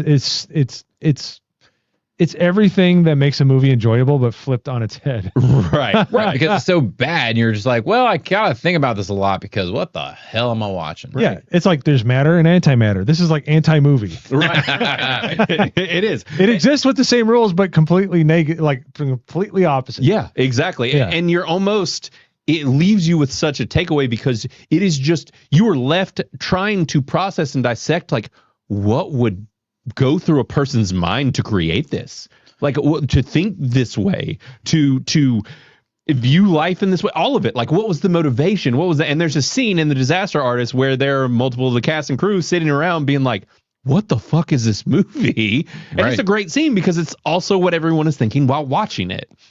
And they were thinking it while making it. And so, Matt, where do you put this after you've kind of brewed on it? The more I brew on it, I hear what you're saying, Mo. And I can understand if I thought about this more than when I watched it. But for me, I don't. Or I didn't, or haven't today, besides watching The Disaster Artist. Right. So I think this movie for me is a bogus. Okay. Because I don't think I'm actually going to think about this anymore, based on like the logic you're using for your most excellent. Okay. This is one of those movies where we can all agree it's terrible. I'm giving it a bogus because he did put his heart in this movie. If he has a heart, he might be an alien with a heart. Right. But I don't know. I just think this is a bogus for me. I gotta stay true to like my enjoyment of this movie without coupling it with the Disaster Artist. Right. And I'm not. I just watched it. You just love it as it is. This is why it's a cult movie. I think there's plenty of people out there like this is an amazing movie because it's hilarious. Right. Because it's bad. Well, and that's the thing. So another thing to know about Matt, for chat and for Mo and everybody, is like, if something is cringeworthy, Matt like cannot stand it. For the most part, he struggles. And so this movie is the epitome of cringeworthy. Like, it is hard to watch. Oh, I love cringe. Me too. Me too. No. Yeah. I will like when I'm like it's like struggling through. It's like running a marathon. You're busting a chub. Your legs hurt. Right. I'm gonna make it through, baby. Now, see, that's when I'm out of my skin. And I'm out of here. Nope. I'm like, no. And I love it when I didn't find this one that cringy. I'm just like, it's so bad. It reminds me of like coming home after school and watching soap operas in the 2000s with my mom. Right. And I'd be like, these are so bad. Why are you watching these soap operas every day? And like, she'd be like, oh, but Guiding Light's amazing. Like, you got to follow all this drama. Where, I mean, that was kind of like this movie, except this movie was just more of a train wreck with no direction. Yeah. It's wild. I've been thinking about my score in my review, and being that I haven't left it, and I really think the easiest way for me to score this movie is I'm kind of in both camps. Like, it's a terrible movie, but I really do love it for that. Like, I laughed a lot watching this, even just this first time, and I watched it alone. I was cackling, and honestly, like, I went, because I watched it when I was out of town and then got home and just like had to tell my wife about like what is actually in this movie. Because it's like, if you were to dissect this film and like what the plot is, it's just like, this movie is about the most horny, psychotic woman on the planet. Like, yeah, with inverted nipples. Yeah. Yeah, with inverted nipples. Yeah. And she is just like completely bipolar, like sociopath that is completely off her rocker. And it's about her being insane. And it's clearly like the people in Disaster Artist say there's no way that the things in this movie weren't experienced by Tommy. Like, this was a life account, but it was probably a hodgepodge of multiple things that have happened throughout his life. And which the beginning of this movie, which they also cover in The Disaster Artist, is probably the most off-putting and jarring thing in the entire film, because you're like, am I witnessing some sort of strange pedo thing right now that's about to happen? Like, who is this child? Why does he like watching them have sex? What is? Oh, dude, yeah, that part, yeah, weird. And you're just like, on your first viewing, especially, and it freaking starts with that. And you're just like, what the hell is going on? Yeah. And it's like a long, drawn out scene. Yeah. Just to show off the butt cheeks. Right. You know, Tommy Wiseau's. He is an alien, right? Because they're like, I am pretty sure he's an alien. Because it looks like, it's like, well, we don't need to get the butt cheeks right. It's fine. Yeah. Like, it's like. It's something wrong with that man. That's his true. face is like 50. His body was like 30. Right. And his butt cheeks came off of like a freaking like a baboon. Or something. Yeah, I'm just like, right. Like, the whole thing is just so odd. But so I guess what I was getting at is I'm a bit of both worlds. I think I am comfortable putting this at like 50%. Yeah. Because I'm like, I equally think that this is horrendous and also love it for that. Okay. And so I'm just like right in the middle. That's probably like the safest place to put it.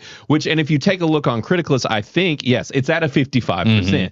Now, granted, both of my FWBs, it's funny. It's like I've got 2 100s, but then I've also got a 2% from Caveat Ties, who's in the chat. Yeah. So it's like, but he was still not enough to really, which interestingly, why weird. did he not factor? Oh, we got to look into that. Unless he just posted it a minute ago. Oh, did he? Refresh. Okay. There it is. There it is. I was like, how did that happen? Yeah, so that's why he had just done his. He gave it a 2%. So yes, it did change it. But yeah, it is one of those things where I actually, this was a joy to watch. I was glad when it was over at the same time. But then after I finished it, I could not quit talking about it. I know. And I could not quit thinking about it. Yeah. Like, I was just processing. I'm just like, what is this? Like, all of it. What is it? No, there's so much nuance. Like I said, it's anti-movie. Yeah. It's everything that you enjoy about a movie. Right. And that would take you out of the experience, puts you into the experience because it's so bad. Right. Like, where is this guy from? And why did we never see him again? Why? And it just keeps coming. There's 4 people that have they're not germane to the story at all, but they show up like they're important, and then you never see them. Right. It's again, like getting accosted for drugs. The kid gets accosted for drugs by the dude that is acting his ass off. Right. Yeah, there's at least 3 or 4 story beats that never progress past the first like 3 minutes, which the Disaster Artist calls attentions to. Yes. So their actors were like, well, what are we doing here? Right. What like is the this cancer story beat? and the mom having cancer. Mom having cancer. Like, dude, what is that the about? freaking mom was crazy. And the fun thing about it, which, and I guess we can pivot over to a degree to the Disaster Artist too, as we kind of lump these together, is you know, it is nice to follow this up. If you have not seen The Disaster Artist and you're in the chat and you've seen this movie and you're into this, and I don't know if you can attest, Mo, to this, but like I personally highly recommend The Disaster Artist after seeing The Room, just for context. Yeah. Yes, because it is unlike The Room, which I love The Room for not being shot well. Right. The Disaster Artist is shot uncomfortably, Mhm. but in a really excellently done cinematic way. Right. Mhm. So you feel, because the camera is always shaking, it's always off kilter, it's never on, it's never, the light's never good. Right. But it's always shot well. Right. Like you feel, you know, people are behind glasses and wearing hats, and like it just, you feel like everybody's cringing right along with you. Right, when right. you're watching the movie. Right. And they set up the movie that way. That's what good cinematography does. Right. So that's the reason why it's good, is because it puts you in the mindset of Greg. Right. Right. But without implicitly saying, like, you need to feel like this, like we get with movies nowadays. Right. It puts you there. You don't know why you're there, but it's the way they shot the movie. Yeah. And the way the music is always like something like kind of like we're playing like Rick Roll and freaking Right. like music from the 90s that came out 10 years before this. Right. Like it's just like it's insanity going around it, but it's like you're still observing it as a normal human being. Yes. In the disaster, so when they shot out to make this movie, I think obviously that's what they meant to do, and they did such a great job because you feel uncomfortable through the entire movie. Right. Yeah. Right. Yes. But then all the normal people call attention to it in the movie. Yeah. Since we're switching to the Disaster Artist, like, and they're constantly like, the main character's mom being like, "What's your deal? Like, this is weird. Like, this is all weird. Everything's Right. weird here." And as the viewers, we're all like, "Yes, this is weird." Right. Everyone here is like, "This is weird." Well, it's like a train wreck. You Yeah. don't want it to derail a little bit and then just kind of go da-da-da-da-da-da-da. Yeah. Right. You want it to go off into a building Right. that holds like oxygen tanks. You want to see Yeah. how bad this wreck gets. Right. And The Room does not disappoint. It goes through the oxygen tank factory and goes right to a nuclear plant, causes a meltdown, Yep.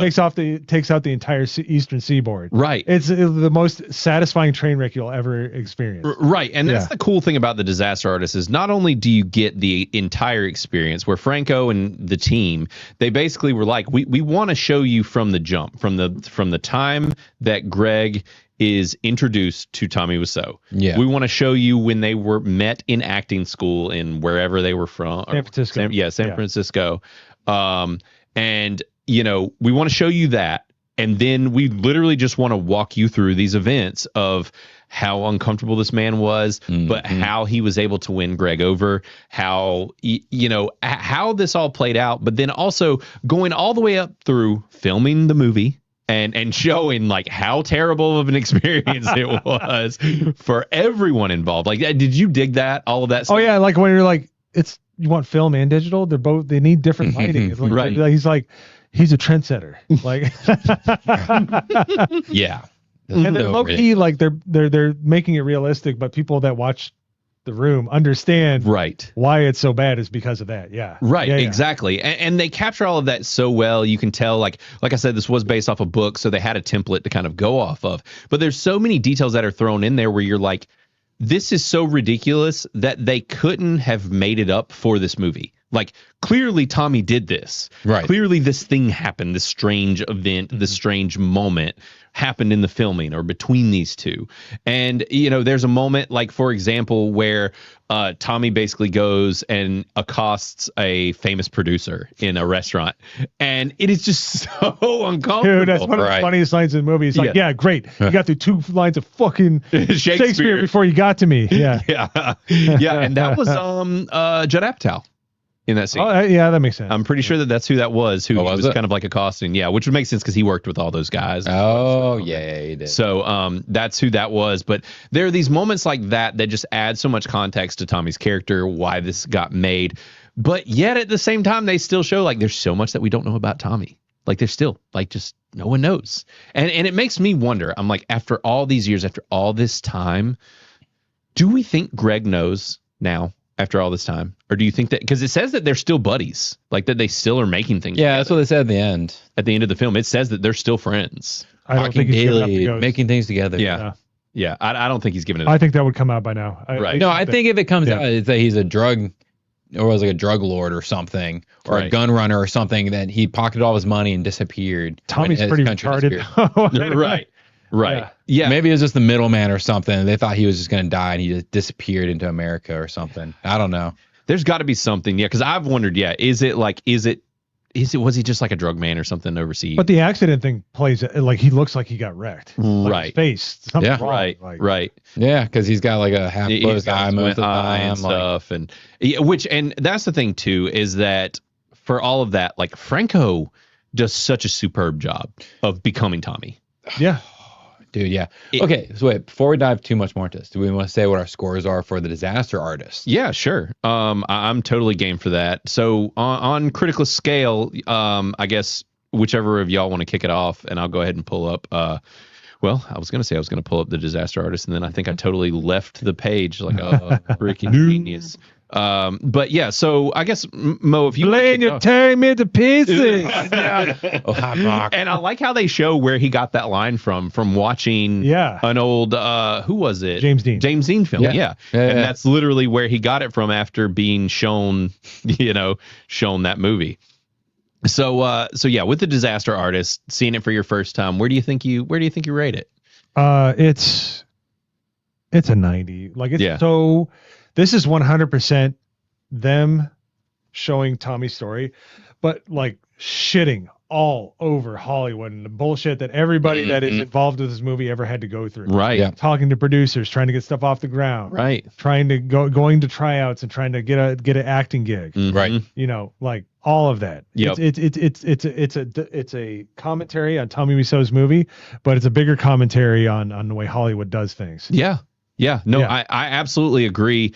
And I will say it again. I've said it elsewhere. I said it actually, I think 2 weeks ago on Bro Science. I might have even said it on Monday Hangover. I highly, highly recommend everyone who's into this stuff and everyone who's a fan of all this. I know that people are how they are to a degree about Seth Rogen.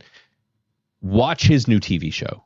In all seriousness, like, Seth's new TV show is about what you're talking about. Now the thing is, if you don't have Apple, it is an Apple show, but The Studio is one of the best shows that I've seen in several years. It is shitting all over Hollywood. I told X-Wing about it, and he literally texted me and was like, "This show is phenomenal. I am dying. Like, they are roasting the shit out of Hollywood." Nice. And you know that talks to the point, because where you have to like preface it. Yeah. He just doesn't shut his mouth. Right. You know, actors have to understand they're dancing clowns, and if you're an actor out there, sorry to say that, but you have to understand what your role is. Right. You know, you're a court jester. That's Right. what you're here for, entertainment. We don't care about any of your opinions. Right. Whether you agree with me or whether you don't. Right. I don't care. Either. I just want to watch. Yeah. I don't need it. Yeah. Seth Rogen is annoying. James Woods can be annoying. Right. I just want to watch you act. Right. Exactly. Yeah, I don't want the context of what you are outside of your gig. Exactly. I don't want to be able to see everything that you put out. I don't want my brain to be working to see through to your real life bullshit. Right. Because, well, it is, and even if it's not bullshit, like James Wood. Or James the, Wood. whatever. Yeah, it's just like you Right. think about him, you're thinking that's the guy on Twitter. Right. That dunks on California. Yeah. It's just like, no, I want to, it's like Ryan Gosling Right. is here to entertain. Right. He does an amazing job. Right. Yep. Whether you like him or not, he gives it his all and you don't know what he thinks. Right. And that's amazing. And that's how actors should be. Yeah. Because they're not necessarily the smartest people. Because Seth they're was just talented. good at He acting. was great as a director in this movie. Oh, yeah. He Right. was like, I can't believe Yeah. that. I Right. can't believe that check. Right. When he's going to deliver that check, you know, when he was starting out in Hollywood, when he was on what was it, the 90s Freaks and Geeks. Yeah. Right. You know, he took that one in there. Like, I wonder if this is gonna, like how much I'm gonna get paid this week. Right. Yeah. That is 100%, because my sister's an actor out in LA. Yeah. So, like a lot of these match up with a lot of the stories she's told me. Right. Yeah. So it's very funny. Right. But yeah, I think that was the great thing about the disaster artist. Go back to that, was that was a venting. That was them loving on Tommy Wiseau. Yeah. And trying to tell his story as best they could, and taking a big fat dump on Hollywood. Yeah. Yeah. While somehow getting a Golden Globe all at the same time in 2017. Yeah. Right. Like, I don't even understand how so it well works. done. This is what I miss. Right. about this group of people. Dude, they're so They used talented. to do some crazy, awesome things. Like Pineapple Express is It's one of my the favorite funniest movies comedies ever made. One of the funniest Yeah. films ever made. Like, if you're into stoner humor, but I mean, it's Pineapple Express is hilarious, and which I felt that way about everything that these guys made, and it really things kicked off even back like with Superbad and 40-Year-Old Virgin, and like.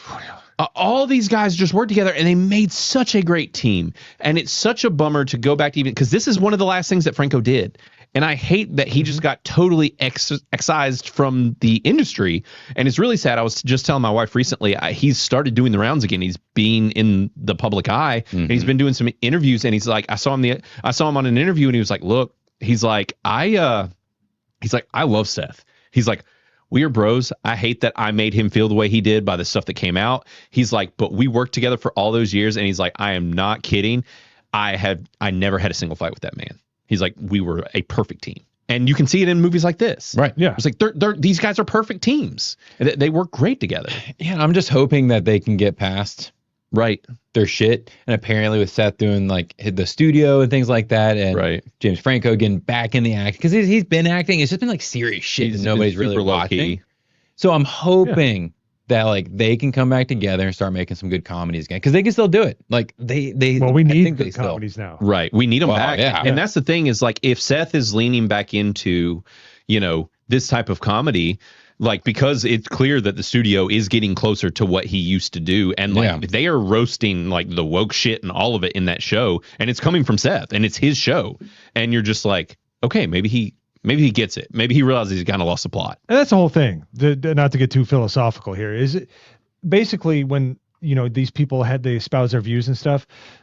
A lot of them know how to make a good product and set that aside. If they never spoke, you would be holding Seth Rogen on high. You would be doing all this stuff, but they just won't shut up. Right. And they're prohibitively stupid. Right. Like you can have what they call like you have like an IQ of like, well, you're good at math or you're good at like, but you have like a perceptive IQ, which is what most people in Hollywood have. They're incredibly intelligent. They look at something, they know how to frame it, they know what the lights need to be, what the camera needs to be, how it needs to look. They know how to make those mathematics work. Right. But as soon as you take them out of that, they probably can't wipe their own ass without help. So it's like that's what that. Well, most of them are artists, and that tends perceptual IQ. They're really good about seeing something and figuring it out. But the truth that's right in front of them, they have problems with. Right. And that's why we have so many idiots in Hollywood. That's why they're so enjoyable to watch. Right. Why we'll give people a pass if they kind of they said something I didn't like. But I think that's. Talking about the Disaster Artist, I think they did a great job about. Yeah. Before Hollywood fully folded in on itself in 2020. Literally, the Disaster Artist was like tail end of things going off the rails. Yeah. It's poignant that it happened when it did. Right. For sure. And this is kind of the send off for these guys. And speaking of, we got Quantum Ego. He popped into the chat. What's up, brother? He actually commented in Criticless Cast in our group in the app and said that he actually got to throw a football with Tommy Wiseau because he lives in LA. And so I guess he went to some event or something, or at least in California somewhere. Nice. In that vicinity. That's awesome. And we got Kyle Gazak. He popped into what's up, brother? And speaking of actors and seeing the industry and dealing with it, Kyle has seen his share. He knows the deal. And has clearly seen the studio and agrees with me because I'm telling you, it is nail on the head. I could not recommend the studio more. Like if you appreciate the Disaster Artist, absolutely watch the studio. Yeah, I gotta get on it. Yeah, it is, and you will laugh. It's like the comedy they used to do. It pulls in the same vein as kind of what they did in the Disaster Artist. So, but speaking of the Disaster Artist, so you said a 90% was where you kind of rank that? Yeah, because it was incredibly well shot, which is funny because we're talking about The Room, which was horribly shot. Right. Yeah. But it does a good job of implying what you should feel and how you feel and how Greg feels and how somebody with a normal emotional compass would view the situation. Yeah. And it does a great job of pulling you in that way. And it's enthralling. Yeah. It is really good. It is. And the sympathetic tone that they're able to give to Tommy while also being like, this dude kind of sucks. Like, and he's creepy and weird, but also he's still an alien or semi-human or whatever. Frankenstein's monster or what was it? Like he still has a rapey vampire or whatever they called him. Like, all the things that he got called. And that's the thing where it's like this dude experienced a lot. Like he dealt with a lot of people not liking him, and that's what The Room is kind of about, is him feeling like this abandoned monster kind of, Right. you know? Yeah. And that's the thing where he's like, he's got all these random people that he's housing and funding their bills and all this stuff. And you see, like, it's kind of what he was doing for Greg. And it's like, you know, these things that were happening in the room were clearly things that he experienced without a doubt. Oh yeah. And that is what's so cool about The Disaster Artist, is that other perspective outside of it. So Matt, you were talking. So wait, you're talking it up right now. Why don't you go ahead? So for me personally, I'm kind of in the same boat. I'm like somewhere in between 80 and 90. It is a most excellent film. It's very watchable as far as just a, just like, I mean, it's a great piece of cinematography and like what they made, but also just as context. Like if you know or have seen The Room, for context alone, it does exactly what it set out to do. And I don't think that anybody could have set out to do this much better. I mean, Franco does a phenomenal job as Wiseau. His Dave does a fantastic job as Greg. Like, and just everyone else involved does such a good job. I don't really have like complaints where it's like, this might not be a movie that I'd be like, hey, I'm going to watch on repeat, or I'm going to watch once a year or whatever, but it's an excellent film. Right. So I'm somewhere in the most excellent range. Somewhere. Yeah. Yeah. Makes sense. So I don't know. What about you? Dude, I'm in the same boat. It's one of those movies, so that's why I was saying earlier, like, I have to think about The Room and The Disaster Artist separately, because The Room itself is a bad movie. But then watching The Disaster Artist, I'm like, it is so good. Like, to me, it's like a 90%. Like, I the same boat. Like, I don't have complaints about the movie. Right. I literally can't think of many problems with, or really any real problems with the movie. Right. But you're, like you said, like, I'm not going to rewatch it. This is the second time I've seen it in 8 years. And this is something I would have probably never rewatch. Right. But it's just one of those things where it's done so well, and it's so cool that it adds so much shade and context to The Room. Right. That it's hard not to be like, I really like this movie. Right. Yes, it's awkward. Yeah. Damn, Franco does a great job as Tommy. Like, Yeah, it's absolutely, fantastic, especially at the end when they're showing the scenes and they're shot the same. He has almost the accent right, but I mean, I don't know who could do that accent. Right. It's a When he was getting angry and yelling, that's usually when your accent goes away. right. Yeah. And he was like, oh, they're turning against me. You know, it's like he was getting mad throwing the mailbox. Or Yeah. yeah. I was just like, It goes, ow, my foot. Right. But like, so I didn't laugh in The Room at got all. the free performance. Thank you. You're welcome. Right. Yeah. And so I didn't laugh in The Room at all. Really? Personally, I was just like, okay, it's just this crazy drama. It's super weird. And I was like, I don't find it funny. Maybe if I was in a group of people, I'd find it funny. Right. But I laughed multiple times in The Disaster Artist. Like when he was kicking the mailbox and stuff, I was Right. like, this is funny. Yeah. So for me, I found that much more comedic, which is definitely part of the higher score. Right. Just And I mean, everything. and it's made to be funny and carried out in a way where it's like with The Room, it's like you're constantly watching, you're like, should I laugh? Am I supposed to laugh? It comes from when you talk about it afterwards. Like Yeah, it's a quote and meme farm. Zena absolutely. and I say, oh, hi, Mark. Right. All the time. And that's the thing is we never even saw The Room. This Dude, was from The Disaster when Artist. I am in the chat, and almost all chats, I go, hi, chat. Yeah, exactly. Right. And so I usually get somebody who goes, oh, you're tearing me to pieces. Right. Yeah, and it's so quotable, and just like there are even lines from The Room that people don't quote, but they should, because there are some that are just so Oh, great. there's one that I quote. It's the ADR from the Flower Lady. She's like, "You're my favorite customer. Thanks for stopping by." I can't remember exactly what you said, but it was so bad they tried to fit in 2 lines of dialogue in like 1 second. Right. Right. It's so good. It's like, oh, hi, doggy. Like, it's just all of it. football out of nowhere with people wearing tuxes. Right. Why? And when Because- he trips and falls and he's like, whoa. Like, just so many of those scenes where you're just like, this makes no sense. And then the sex scenes are so long and so drawn out and uncomfortable. She has. Yep. I'm sorry, inverted nipples. Those don't so do it for gross. you. You don't like inverted Yeah, nipples? I love watching sex scenes where the girl has metastasitis. It's so good. It's so Well, like, good. did she end up doing anything after? Or did She this didn't movie do ruin it, her? But it was like, She aged pretty well. I don't know if you've seen her. Yeah, recently. I have. Oh, no, I'm not. Yeah, and I I have not. I have not. But see, this is what I'm talking about.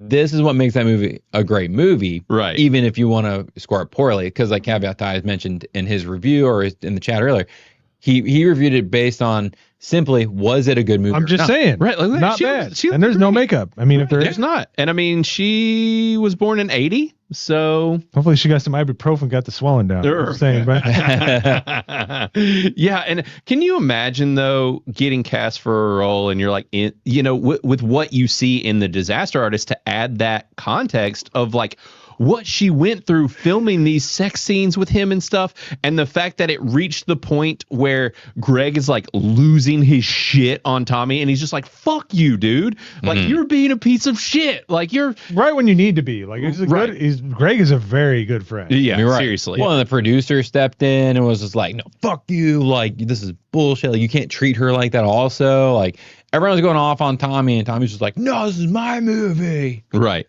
Well, what did he say? He's like, yeah, I am the director and I'm a dictator. Yeah. Yeah. He's like, that's what it means. That's what the word means. So I will be that. And you're just like, dude, oh my God, this is freaking hilarious. Like, it is wild. And it's great that like Franco was able to step into such an odd, weird role, and you don't see Franco. You see Tommy. Right. Like, It's really weird. he becomes Tommy. Yeah. Who the hell could become Tommy? And he freaking did it. Like, Yeah. it's I don't think of anybody else that could do that. No. I mean, I wouldn't have said he could have done that either. Right. But he did it. Right. And it worked. Right. And yeah, I hope that he does come back on the scene because he is such a superb actor. And I love watching him. And like, it's compared to most of the people in Hollywood that have been skewered for shit. It's just like, okay, the dude was a professor and he fucked some of his students. Not great, but it wasn't like he was a high school teacher. No, it wasn't like it was Vincent Gallo. Right. All right, that's our bellwether. Are you better than Vincent Gallo? Yes, you get a job in Hollywood. Exactly. Yeah, no. And it's just like the fact that everybody disowned him. It's like, yeah, like he was not being smart. He did some stupid shit. Yeah. But compared to especially everybody that got absolutely skewered during the whole Me Too thing, and to all the ones especially that were true, it's like what he did, like, I don't know. It just, yeah, I don't know. It seems like he really got ripped apart and I hope he does come back. And Quantum Ego, I don't know if you saw him in the chat. So he was saying that during a Q&A, Tommy said if he could remake a movie, it would definitely be The Godfather because the movie needed more drama. Did you ever That'd be see the hilarious. acceptance speech at the Golden Globes? No. Tommy No. Wiseau was tanked. Really? Yeah, I think it was what is James Franco's brother's name? Dave? Dave. Dave Franco. He's like trying to accept. He's like, we won. Like he's like, Yeah. He's got his glass. He's like about ready to fall over. It's Oh my so God. great. It's Jeez. so Tommy Wiseau. Oh, yeah. yeah. And that's the thing. I mean, when you get that guy, I think it's just the real deal. You're getting that, period. What is real when it is Tommy Wiseau? Right, exactly. Right, because he just is this creative persona. Because that's why I liked at the end of Disaster Artist when they were at the viewing and Seth Rogen's character was just like, what else did we expect? Except some weird shit. When he pulls up to the premiere and then they like look out the window and they keep driving. Right. And I was like, yeah, at that point, would you not expect some crazy shit to happen? Right. Because I Right. would. I'd be like, man, I expect him to kind of like parachute out or have a fit or who knows. Right. But Yeah, he's just so strange. You can't, like, if he's not doing weird shit, then something's wrong. Something's totally wrong. Yeah. Like, you're feeling okay. Right. Yeah, fine. What is your problem? Why you just keep bothering me? Right. Yeah, it's like, And it is just, there is something to be said for someone just totally and completely sticking to their bit of like him just like nobody knowing what his deal is, like what he's from, whatever. Where it's kind of funny, Chris isn't here today, but Chris is the only person that I've ever met in my life who it does not matter how hard you push him. If he doesn't want to tell you something, he will never fucking tell you. If you push me, I'm going to fucking tell you. Like, I'll tell you. yeah. Like, Chris, No, eventually I'll fold and be like, all right, fine, I'll tell you. I'll at least like lead you to water. Chris, hell no. He'll literally just, I don't know what you're talking about. What do you ask me about? And it's just like, it's fascinating, a person who can stick that well to their story. And like, for example, like with Chris, like he could like go on a date and he'll be like, I didn't even go on a date. And you're like, I fucking know you went on a date. I literally saw you. Yeah. And he's like, I don't know what you're talking about. Never happened. And you're just, and you could ask him 6 months later. That never happened. And you're just like, Yeah. Yeah. It's just, some people are just Very few people are super private. That makes me wonder if he actually knows who Fisher Stevens is, Right. No, I doubt he does. which means it's probably his dad. It probably is his dad. This is an enigma and a mystery. We regularly grill him on if he's actually a Fed, and that's why he's so secretive because he's just a Fed here to spy on us. So it could be what is going on. But yeah, so it sounds like The Room, Disaster Artist, like y'all kind of know where we sit with this thing. It is a wild movie. It is both of them for good reason. And you are definitely going to get more enjoyment out of the Disaster Artist if you have seen The Room. But yeah, totally. You can still watch it without it. Absolutely. Obviously, you guys did and you liked it. Right. But I'm just, but them together, Yeah. it's like Ebony and Ivory, baby. Right. Just tickling the key. Right. It's And great. I'm glad that with you being such a fan that you finally got to see it because it's something you needed to see at this point. Like, Wait, you've never seen The Disaster Artist? he hadn't. No. One of those movies is just like something if you don't think about it, it just goes by the wayside. Sure. Oh, I agree. Well, because I brought up The Room, I just was talking about The Room. You're like, oh, we'll do The Disaster Artist too. And I'm like, okay. Right. Yeah. Yeah. And I watch it and he's, I could totally see James Franco was amazing in that. He should have won an Oscar. Oh, absolutely. Seriously, like, Absolutely. yeah. But no, they're both amazing. They both, and I'm sorry, they are both amazing. One's horrible. No, that's fine. Horrible That's train fine. wreck. Right. One is a master class in filmmaking. The other one is ass, but have them both together is great, but they both exist on their own for what they're worth. Yeah. Right. I highly recommend that you do watch The Room and watch The Disaster Artist. Don't do it in reverse. No. Because you're going to miss out on a lot of it because you need to go in like, what the fuck did I just watch? And you're like, oh, that's what the fuck I just watched. Yeah. No, I watch them back to back like I did today. Yeah. I recommend that to a lot of people. I recommend it to everybody. Like, you want to see something, you're going, what the fuck am I watching? And then you watch something that you're like, it's like a light bulb just constantly going on. Right. There you go. And there's no other movies like this. That I know of anyways. I can't think of another single movie where it's just like, here's a crazy movie and here's like a semi-documentary recreation. Right. I'm trying to think. I'm sure there's been something there. There probably has, but I guess part of what makes it so special is that The Room is such an enigma. It's hard to find a movie like The Room that is just so what the fuck. Like you watch it and you're just like, what was the motivation here? Like outside of just being like, clearly someone hated a woman a lot or women in general, whatever, and was like, it dealt with somebody that was an absolute sex fiend while also being the most insane person they'd ever encountered. So wait, you're telling me that Vincent Gallo was his ghostwriter? We're onto something I'm saying. We're cooking here. You don't know. And really, though, it's like we could not have had a better time for that Vincent Gallo news to break than reviewing this. Like, right. Is that not the perfect storm? Like, when I saw it, I was just like, this is the perfect combo. Like, we have to talk about this. That is amazing. Like, just the narcissism and the just the horniness of it all. Just all of it is just perfect timing. And for those of you that have no idea what I'm talking about, you absolutely do need to go watch from earlier in the episode where we talk about Vincent Gallo. You need to hear what happens. And you have missed out on a lot. Yeah. Much like The Room, if you miss, if you joined in halfway through, you're missing a lot of context. Like Quantum Ego, I know you hopped in late, and Kyle, like you guys, definitely go back and check out our Vincent Gallo talk because it is wild, especially compared to the stuff with The Room. I honestly can't believe that somehow it just gets above that level. Right. Like, how can anything even compare with The Room, and yet we found a thing somehow. It's really, really wild. But I think that's pretty much it for our Room discussion. Was there anything you want to talk about with this movie or anything while we're kind of in the thick of it that we didn't? No, I think we pretty much covered everything. Right. Yeah, no, just this is okay. I will say this: The Room is an unspoilable movie. You can say it's the worst movie you've ever seen, and people's expectations will never meet it. Right. Oh yeah, you'll never. It gets so bad. Yeah, Every aspect of cinema is just bent over, right? And Vincent Gallo'd within an inch of its life, and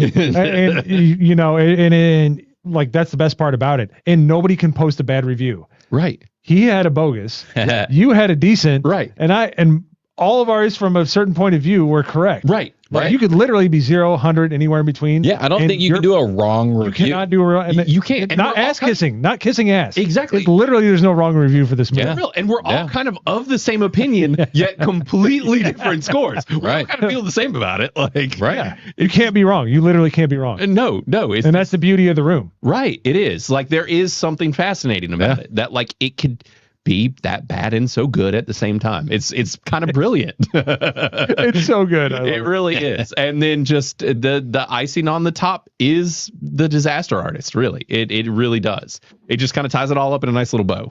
So, absolutely. Yeah, highly recommend both, especially as a as a double feature for sure. But I think what we need to do now, and we warned Mo a little bit and primed him on this, but as far as the listeners go too, y'all know the drill, or at least most of you do. As far as our send-off songs, that's kind of how we send things off. We're going to send you guys with some send-off songs of things that either we recommend or that we have been listening to lately. So let's go ahead and do the thing.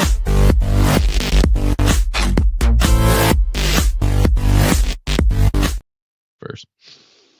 All right, and that's you, Matt. You're going to kick this thing off. All right, I'll kick it off. So Mo has a second, and Blaine has 2 seconds to think about it. So for me, tonight's send-off is Stacker by Enox, Enox. Okay. This is heavy metal screamo. It is in your face. It is double bass, just loud and in your face. So this is metal? Or Stacker. Oh, this is metal. Yeah, it's screamo heavy metal. Okay. And it's Stacker by Enox. Okay. So if you want to have a loud, angry song, this is a good one for that. Nice. Sweet. No, I like it. Yeah. I mean, very on brand for Matt. It is. And it was just something, because like not all of them like pique my interest, but something about this one. I don't know if it's the use of the screams and the double bass or something else just like tickled my primal brain. I was like, yeah. Right. This is the vibe. This is what I needed. Yeah. No, I definitely feel you there. So Mo, we kind of threw you to the wolves with this and had you pick out a song. So what you recommend? Well, we watched Roadhouse the week before last. Yes. On the Monday Hangover, and my pops loved Stevie Ray Vaughan. Yeah. Nice. So Pride and Joy. Oh, nice. Stevie, like, I need a little bit of that 80s, just kind of like just raw drinking whiskey. Mm-hmm. Just being a man. Right. You know, I try to be a masculine gentleman as much as I can. And that just watching Roadhouse made me want to listen to that. I know it was Jeff Neely, but Stevie Ray Vaughan's a man. Right. Always will be. So Pride and Joy. Nice. I like it. Some Stevie Ray Vaughan. No, that's perfect. Good. Well, I'm going to send you guys off with a band that I have already recommended 2 songs by, but I cannot quit listening to them. I'm kind of obsessed. I'm still debating on if I'm going to see them live. The band is Bill Murray, but it's spelled with one word, and it's Bilmurray. Bill Murray. As one word.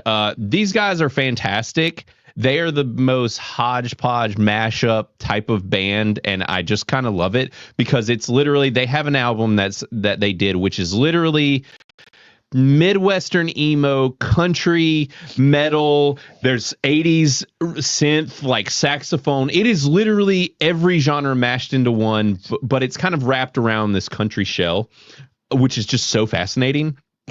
It's really That's good. So wild. It really is. Have you listened to them yet? I've listened to a couple of their songs. Okay. Yeah. And they put on an awesome show. The lead singer is like, they call him the Hogfather because I'm not going to say his name again. But I went to that well one too many times. Are we summoning Vincent Gallo by saying the Hogfather? Clearly should have been his nickname for sure. But Bill Murray, that's what they nicknamed him, because I think it started because he came out with a song that everyone loves called Crank. I think it's called like Crankin' My Hog or something. Right. That was like what his came up. Yeah, that was like their song that blew them up. But so on their kind of more country-ish themed album, there is a song called Better Hell, and it's great. The subtitle is Thick Boy, because he's a thick boy himself, and but he's from the Midwest. He's like, but he's embraced all this like Southern country thing. He seems like a real one. Seems like a cool dude. And their concerts seem awesome. They literally have a chick on stage that tears up a freaking saxophone and plays like it's like 80s style like saxophone playing, like 80s pop music. Oh yeah, like Glenn Fry. Exactly. Yeah. Right. It's awesome. Like these guys, like I said, I'm debating on going to see them in a couple months because like they just seem to put on a heck of a show. But so anyways, Better Hell by Bill Murray. These guys are great. Definitely check them out. It's all I've been listening to. Yeah, like for 2 months now. So yeah. Nice. Good stuff. But yeah, so I think this is the part where we are going to be kind of shoving off. I do want to thank all of the chat. You guys have been active and chatting in there per usual, and just wanted to say thanks. Hell yeah, glad guys. to have all you guys in here, and we appreciate it. And thanks for coming in and showing the love for Mo to be in here. And I know some of our other usuals we haven't seen as much in here, but we've got the lurkers and everybody. So I'm glad that we have all y'all in here. This was a lot of fun. Hopefully we can get Mo back in here again soon. Oh, absolutely. And Mo, I guess also if you want to say kind of what you've got coming up or pump your channel or whatever. I've been playing Fortnite a lot on my gaming channel, which somehow I've been winning. I've always started Fortnite, but now I start streaming and I've gotten pretty good at it. But just follow me. You know that they're watching. Yes. Yeah, it's the pressure of the view. Oh yeah. I'm in the arena. Right. It's the final countdown. Right. Yeah, exactly. But we're gonna be doing first shots. I'm gonna be watching K-pop Demon Hunter for tomorrow. Yeah. Oh, nice. I've heard lots of great good things reviews. Yeah. Right. So and that's on the Monday Hangover channel. Yep. Which y'all should sub to. We do a show. It can be Thursday, Friday, or Saturday. It just depends on how things are flowing. Mm-hmm. We review new movies. Mm-hmm. On with first shots. Yeah. So we'll just have usually a smaller crew just because of availability. Right. But we'll talk about the movie that came out and just kind of break it down like we do on our Monday streams. Right. Other than that, we do Monday Hangover on Monday, and I do lately. What's your channel? Sorry I wanted you to go ahead and shout out your actual channel too, to make sure that you did that. Oh yeah, well it's Mo's Game Room right now. Mo's and Boney is kind of languishing, and it's a 15-year-old channel. So right. Yeah, we're not doing much over there. But the GCA is is the channel I started with a bunch of people in the chat about a year and a half ago, and we still do it every Wednesday. We do have some set videos, but Late and Gay with the GCA Wednesdays at 8:30 p.m. We'll have guests on there, but it's just a hangout. We're just joking around, having fun, much like we did tonight. So, cheers, sir. Absolutely, yeah. We're glad to have you on for sure. We finally got you in here, so yeah. No, it's been great. For coming and hanging out, right, and sitting in the hot seat for sure, or the gay seat, I guess we should say, because Chris. As long as it's not Vincent Gallo's seat. No. There we go. Definitely not. It's the Fisher Stevens seat, as you would say. So, which Chris is now going to have to figure out who Fisher Stevens is. So, but yes, and also we do have the usual two in here by Caveat Ties, which Matt is going to tell us the name of this song. Yeah. All right. We're hungry, they dare.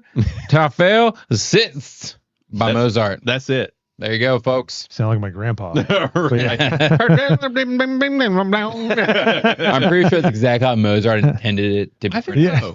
I mean, he's a party animal. I like it. I think he'd be down with that. I think he would too. And I mean, honestly, this area and the South, full of Germans. Lots of Germans around here. So it makes sense. Maybe that's really where the Southern accent came from. That really is. The Germans, because reading that, it sounded like a... Yeah, it really did. I believe it. Yeah, I would believe it too. But guys, that's been it for today. This has been a blast per usual. Glad to have all you guys in here. This was fun to talk about these two. We will be back soon enough. I have no idea what's going on next week. We have not talked about it at all. No idea right now.